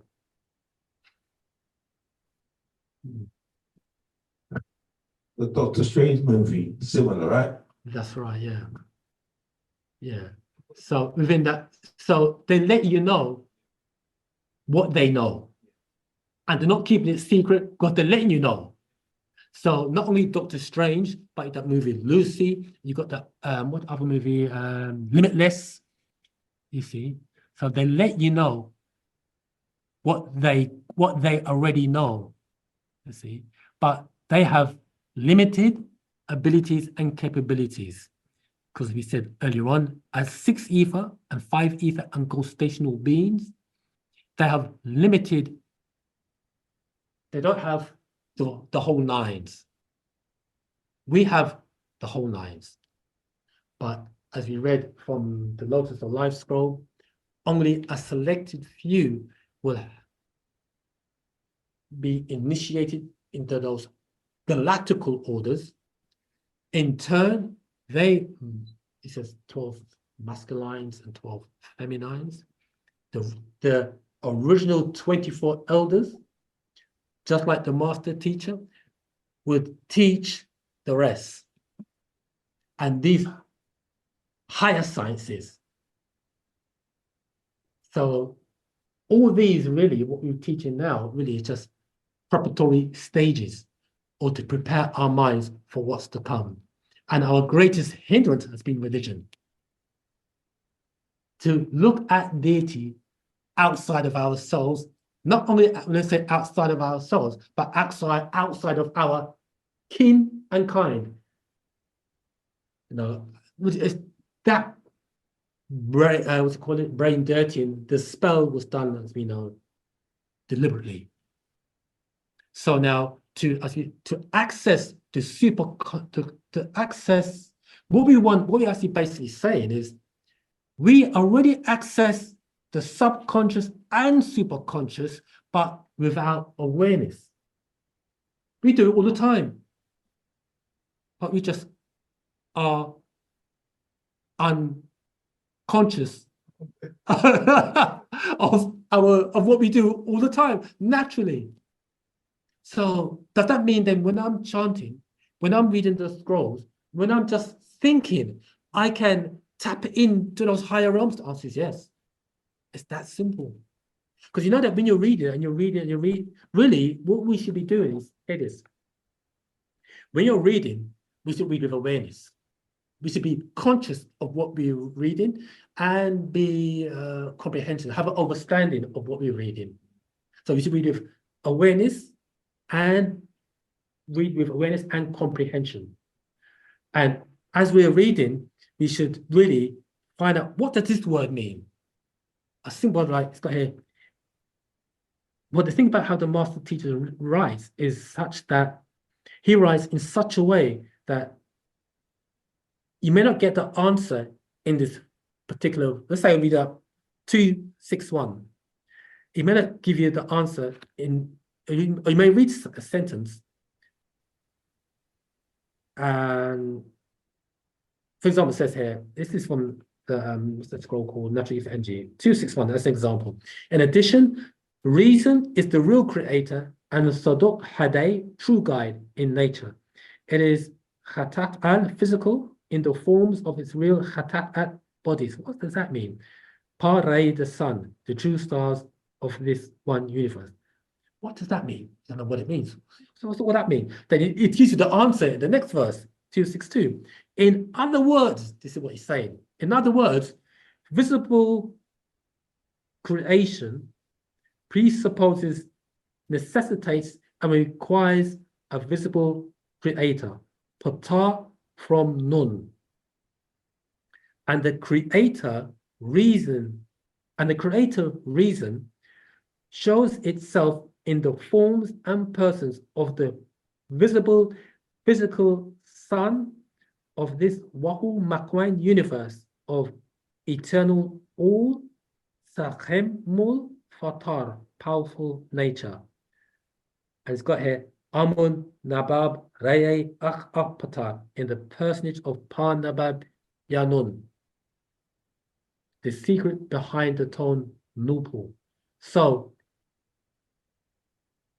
in what we just read, what the master teacher is saying here is that he is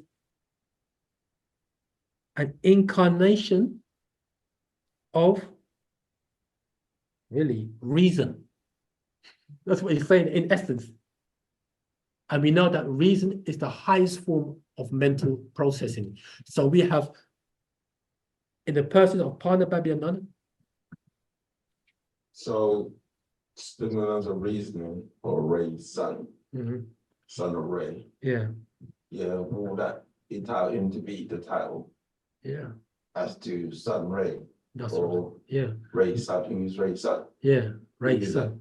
Ray's son. Yeah. It would be Pana Babianan. Now No, I'm saying in terms of like, because you got the you got the the conscious being. That being that book. Yeah. That book is the part right. Conscious being. Conscious being. Yeah. Yeah, yeah. So I'm saying in terms of that, him being the sunlight reading or the rain sun. Yeah. In terms of that manifestation. Yeah. I can't put it in words. Would that mean that encompasses all information? Because as you said earlier, our technology is in our DNA, is in our blood. That's right. It's not external. It's not external technology. Yeah. All right, saying that. Yeah. So I'm saying that in all encompassing what we know to do, giving so human religion so much so we just don't believe it. We got it. That's right. That's right. Yeah. That's what religion has done. It has cut off our divinity. You see. But not any longer for Wu-Sabat is here now. I mean, so when Pana Babianan is saying this about himself, you have to know that he's also saying that about us. So,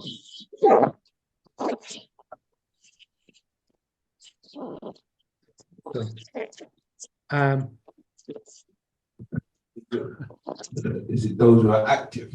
I hear what you're saying. Yeah. In order for you to be capable, because the Bible is very active. Yeah. If you're not active, you can't be. You understand? Yeah. So how can a person be activated if they are in an inactive state?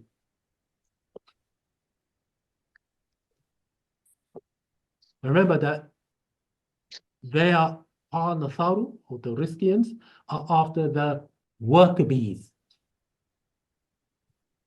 We should be like a beehive or the BH.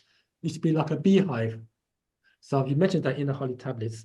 Yeah, we should be like the beehive, worker bees, working for, of, and by each other. I mean, Dave Dargel, can I get the link to the books you are reading from, please? The books he's reading from was The Birth of Earth and Master Secrets. I don't know if somebody could get the link up on Clubhouse, or if you can go on to that's it, nashat.co.uk. This is David Dargel. If you go on nashat.co.uk, you might be able to purchase the book. It's called The Master Secret, The Birth of Earth and the Matrix, and The Master Secret's Natural Ether Energy. Master Secret is number 1. Natural Ether Energy, actual fact number 25. And you'll be able to get the link for those particular scrolls. Okay. It's been kind of, any questions before we proceed? I have one on maybe 2 in Clubhouse. Go ahead, Samuel. So first one is for the chanting, as a newcomer to Wu-Sabat, is there is there a certain level before a newcomer can begin their chanting? And secondly to that is, our physical sort of suits anything alike to what our soul or spirit is? As in, is this physical suit that I'm in now, though I can hear these, I don't want to say little voices in my head, but let me get this right. Is our physical suits anything alike to what our soul or spirit, or both if that makes sense? All right. So your first question is about chanting. Yeah. So first one is for the chanting is there, as a newcomer to Wu-Sabat, so I'm fairly new to this, is there certain criteria and levels I must meet before I can begin my chanting? And my understanding of chanting would be speaking to ancestors and previous family members that have passed. And sorry, to add to that, is it just biological blood family I can chant and speak with that have passed? Or is it, for example, if I didn't know my mother, but I know a non-biological someone, can I still chant to them when they pass? Or is it only my bloodline that I can speak with or chant to? Or all right, yeah. You could, as long as they're Negroid, you can communicate to them. Yeah, as a newcomer, the only criteria is you to start, and that's it. That's it.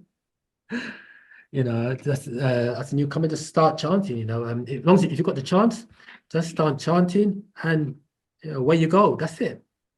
Okay, and sorry to interrupt you, but if I don't have the chance, how can you, as a newcomer, also how can you instruct or direct me to understand or get these chants? Yeah. If you go to nashat.co.uk, and you'll be sent the chants, and it's really that simple. In terms of communicating to your ancestors, the master did say set up an altar.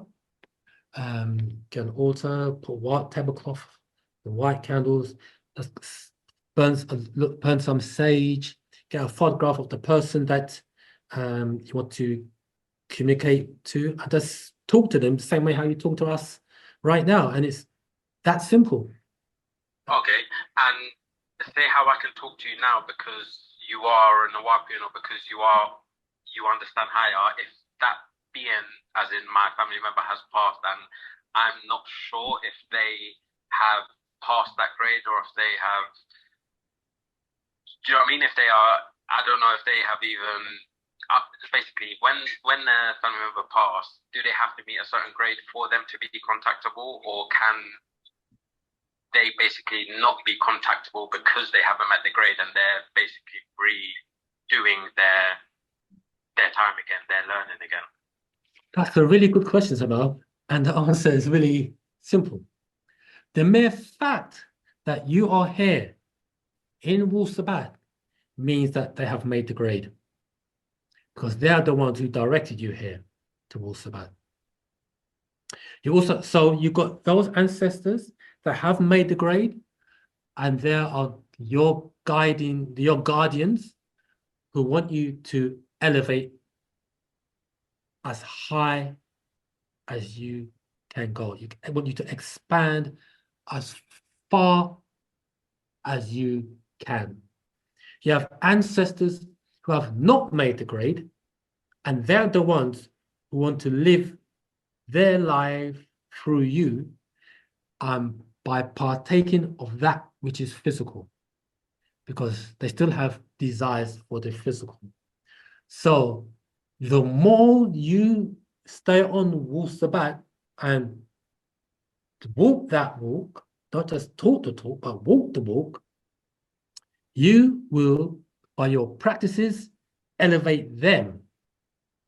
And once they get elevated, your ancestors who are also elevating you will be able to hold their hand and bring them up.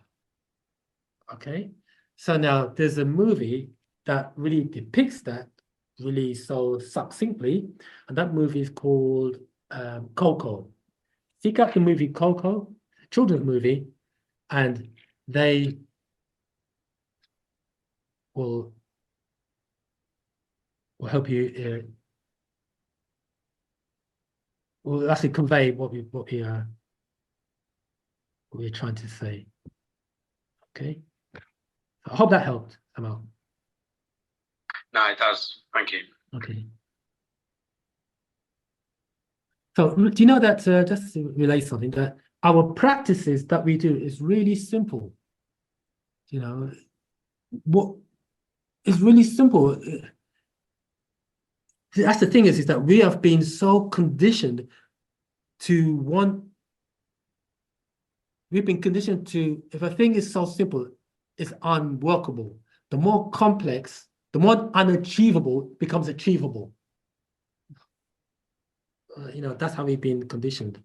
You know, So what I would like to add to that, the same speaker, is so we have been conditioned. I feel a certain conditioned way. However, what Second released on OSM video recently was that they had a 6,000-year reign to actually get away with this stuff, or to actually have the I don't want to say the power to do it, but they've had a chance to do it. So the power. Yeah, and it ended in the year 2000. Yeah. So what I'm trying to understand is from the year 2000, and we're here maybe 15 years in 2025, 15 years later, is why or when and how does that end? How does that feel as an end? Why are we not, when the year 2000 came, why is their reign not immediately ended and we have...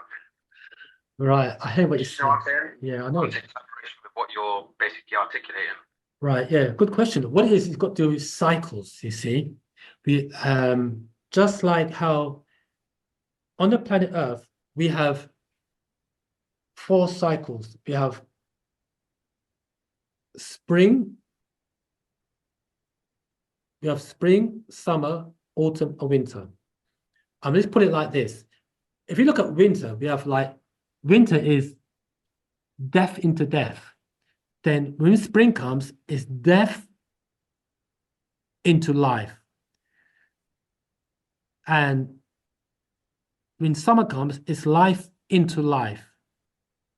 And from summer to autumn is life into death. And when autumn finishes, we're into winter, and it becomes death into death. So just as how on the planet Earth, we have cycles, we call the seasons, there's also galactical cycles and universal cycles as well. So now, we also have planetary cycles. This is why this planet Earth is called Project 24, because the number 24 is very significant to us as Nagara Nadu, Negroids, and this planet Earth. Now, they also call it Sector 24. So we have 4 6,000-year cycles, 2 moon cycle or silver cycle, and 2 gold cycle or sun cycle. Now, it doesn't happen instantaneously, but it's a gradual process. And there is a converging point where disagreeable and agreeable meet and converge, and one would overtake the other. What do we mean by that? If you've been in a room that's been filled with 6 ether gases, death gases, and outside is 9 etheric life gases, but the reason why you haven't been inhaling the 9 ether gases is because the window has been shut. As the window begins to open, the 9 etheric forces will start to enter into the room. And it comes a point whereby the window is opening gradually, and opening gradually. And as it's opening, more 9 ether gases is interpenetrating that room. And there's going to come a point whereby the room will be half 6 ether and half 9 ether. And that 6 ether gases is getting less and less and less. And that room's been imbued with more 9 ether gases. Don't think for a moment that those forces that propagate and perpetuate 6 ether and gold stational forces or gases won't give up without a fight. They'll do everything in their power to maintain their longevity, to maintain or propagate those gold stational gases. And there comes a point whereby they get overpowered and they will dissipate. And not only will that room be filled with 9 etheric forces, so would all those other people in that room be filled or imbued with those 9 etheric forces. And let's liken that room to the planet Earth. And outside, outer space, as the 9 etheric forces that's heading this way and it's penetrating the planet.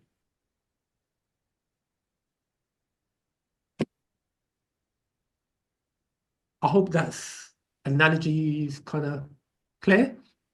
No, I like analogies, and yeah, I'm just digesting it. So yeah. Hopefully. And with that to be said, with that being said, it's also with us as individuals, whereby we've been living a life, we've been inhaling the gold stational forces for years all our life. And then we come across Bab United and Wu-Sabat. The forces that's inside of us, we have agreeable and disagreeable with inside of us. And the disagreeable won't give up without a fight. So when you're dreaming, you might have nightmares. That's because they're battling. There's a battle going on. And they're losing the battle. The more you stay on Patarok, the weaker those forces will become.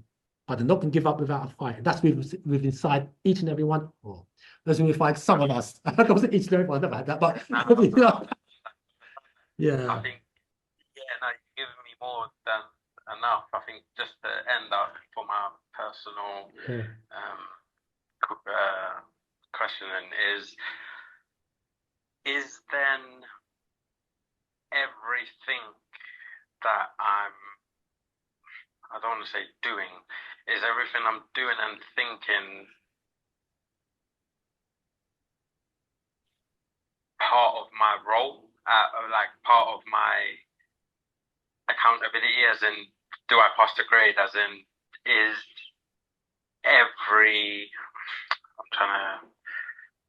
I think I might be rushing the answer here. I think I might need to formulate it first before I ask.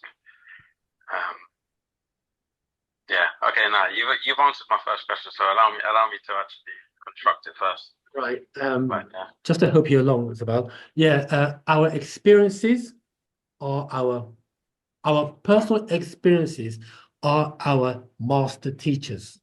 Our personal experiences are our master teachers that we are meant to learn from. If your experiences are your own personal master teachers, that makes your master teacher. So this is what we are going through. And as we said, it's a journey of transformation. For some of us, it's a destination. They can only expand so far, and that's it. They reach their station, they get off, and they're living their life. But those amongst us, it's a journey towards transformation. Okay, so like the master says, it's a journey, what do you say, of self-exorcism. That's the word he used. Self-exorcism, and you are your own personal exorcist, battling the demons within inside of self until you have overcome, and now you're on your way towards elevation, to become a self-perfected master. So it's all about self-awareness. So sorry, one more time. So those self-awareness, so excluding everyone in the chat here now and listening, is those self-awareness, those self-things I need to address, and those self-things I hear that I call it a small voice in my head, but it's a loud voice. Those stuff I hear and those self-things I need to do, that is my own retribution. That is my right doing, right? As in, there's what I'm feeling and sensing to do right, or as in, is that my journey that I don't really, how to explain? The feelings, the signals I'm getting to do right or to do better in certain situations, is that what I should take as my calling, or could it be that plus more? Yeah. If you understand me. Yeah, I heard that's about. Yeah, what it is that what you are, that inner voice that you're hearing is your higher self connecting to your ancestors who are guiding you aright. You are tapping in, as we said before, you're tapping into the subconscious and superconscious states of your mind towards your elevation. Now, your experiences, as you said, is your master teacher. You now can pass on a way of your experiences to the next person or persons as you propagating the doctrine. So now that makes you a student, a teacher. And the person who you are propagating to, or you may have a child or whoever, makes them a student. So, however, as we are walking through this journey we call life, we are learning. And as we are learning, that makes us a student. And as we are propagating, that makes us a teacher. So both roles as student and teacher are interconnected. Okay? We are all on this journey of life called experience that we need to learn. Okay? All towards our elevation. Okay. Yeah, well said. And last, and I will leave you, is or are there instances where my etheric or soul spirit being are actually different to what my physical suit is? As in, if I, for example, hear like we say, the voice in your head, etc., if I believe it feels different to what this physical suit is, can that be the case? As in, can your etheric being be different to your physical, like, plasmatic suit? Can that be the case? Right. Your etheric being vibrates on a higher frequency than the physical. However, you need the physical. You need to nurture the physical and the spiritual. You need the physical and the spiritual to be in unison and or harmony with each other. You see, so the more you take care of your physical, the more you're nurturing the spiritual or the non-physical or the etheric side of you. See, so good exercise, proper breathing, proper diet. It's like this: become the best version of yourself, and that's for each and every one of us. Become the best version of yourself. No more, no less is asked from each and every one of us. You see, the only As soon as you said that, I know I haven't been the best of myself. So yeah, that answers my question. Yeah. So, it's a process. Yeah, it's a process. It's not something that happens overnight. It's a process of self-awareness, self-discovery. You see, for some, it may be a lifetime journey. For others, it could be almost instantaneous. But here it is: once you receive that state of awareness, it becomes instantaneous to transform yourself into Nadar, into deity. It's that simple. It's that easy. And when we are doing the chanting, we call upon Nadaru, we call upon Panababhyananan. He's got, in some of the scrolls, he's got a symbol there. It says, you want to communicate to the soul of Yanun, just say this. What it is that we're making that direct connection to Panababhyananan, we're making that direct connection to Panadaru. You know, we say the 99 names of the Nadaru. When we are chanting to our Ranum Earth, our chants, we are communicating to the higher beings by way of our conscious mind, subconscious mind, and superconscious mind. We're making that communication, opening the gateway. And as we are doing that, our Muslafu ancestors of the higher realms are pulling us higher and higher. As we are doing those practices, as we live in the culture, our ancestors who have not made the grade, we are pulling them up higher and higher. See, so that means then that each and every one of us are saviors to our relatives who has crossed over to the next abode. Okay, the thing is that we are physical and spiritual, and they are just spiritual or etheric. So they will communicate to us by way of their etheric side to our etheric side, and we from our physical to our etheric to their etheric side. Okay, so we are all elevating, and not just are we're all elevating.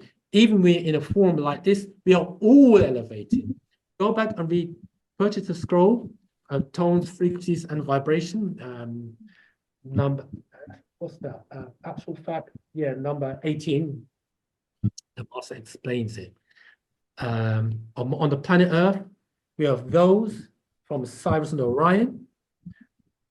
The master teacher never came alone. The only thing is that the master teacher is just the one person is up front.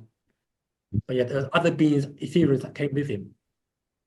So he did say in that particular scroll, you read it, the Ethereans here with us who go back 9 billion years, go back to that instant that happened on Cyrus star system. And hey, you read it about 24 beams, 24, yeah. I just been given the landlord. I just told me the landlord just give me the sign that no more orders. That you can put no more orders. You can pull the shutters down. I just want to quickly talk and be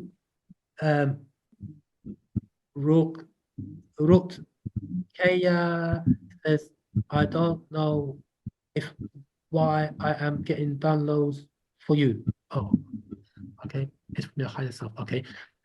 David Dugal, walk, talk, and be like God. We are all gods. Correct. Psalms 82:6. Isn't it written in your law? I said, no, that's Jesus said that, isn't it? Psalms 82:6 says, all of you are God's sons and daughters of the Most High. That's right. We use the word Mogdadu, deities in human form. with that, fam, Sorry, Zamal, before you just close in, just to let anyone that wants to join Wu-Sabat community, if they go to nashat.co.uk/join-our-community/, then there's a form there, that they will fill in, and that will come through to the admin support. And then what I will then do is forward the section where it's for members area. There you will have the newcomers guide, and it's got the chants, it's got the orientation about how you can support, our chants, our calendars. So that's all within the newcomers guide. And then I can also send you the invite to the admin support WhatsApp group. And so if there's any questions around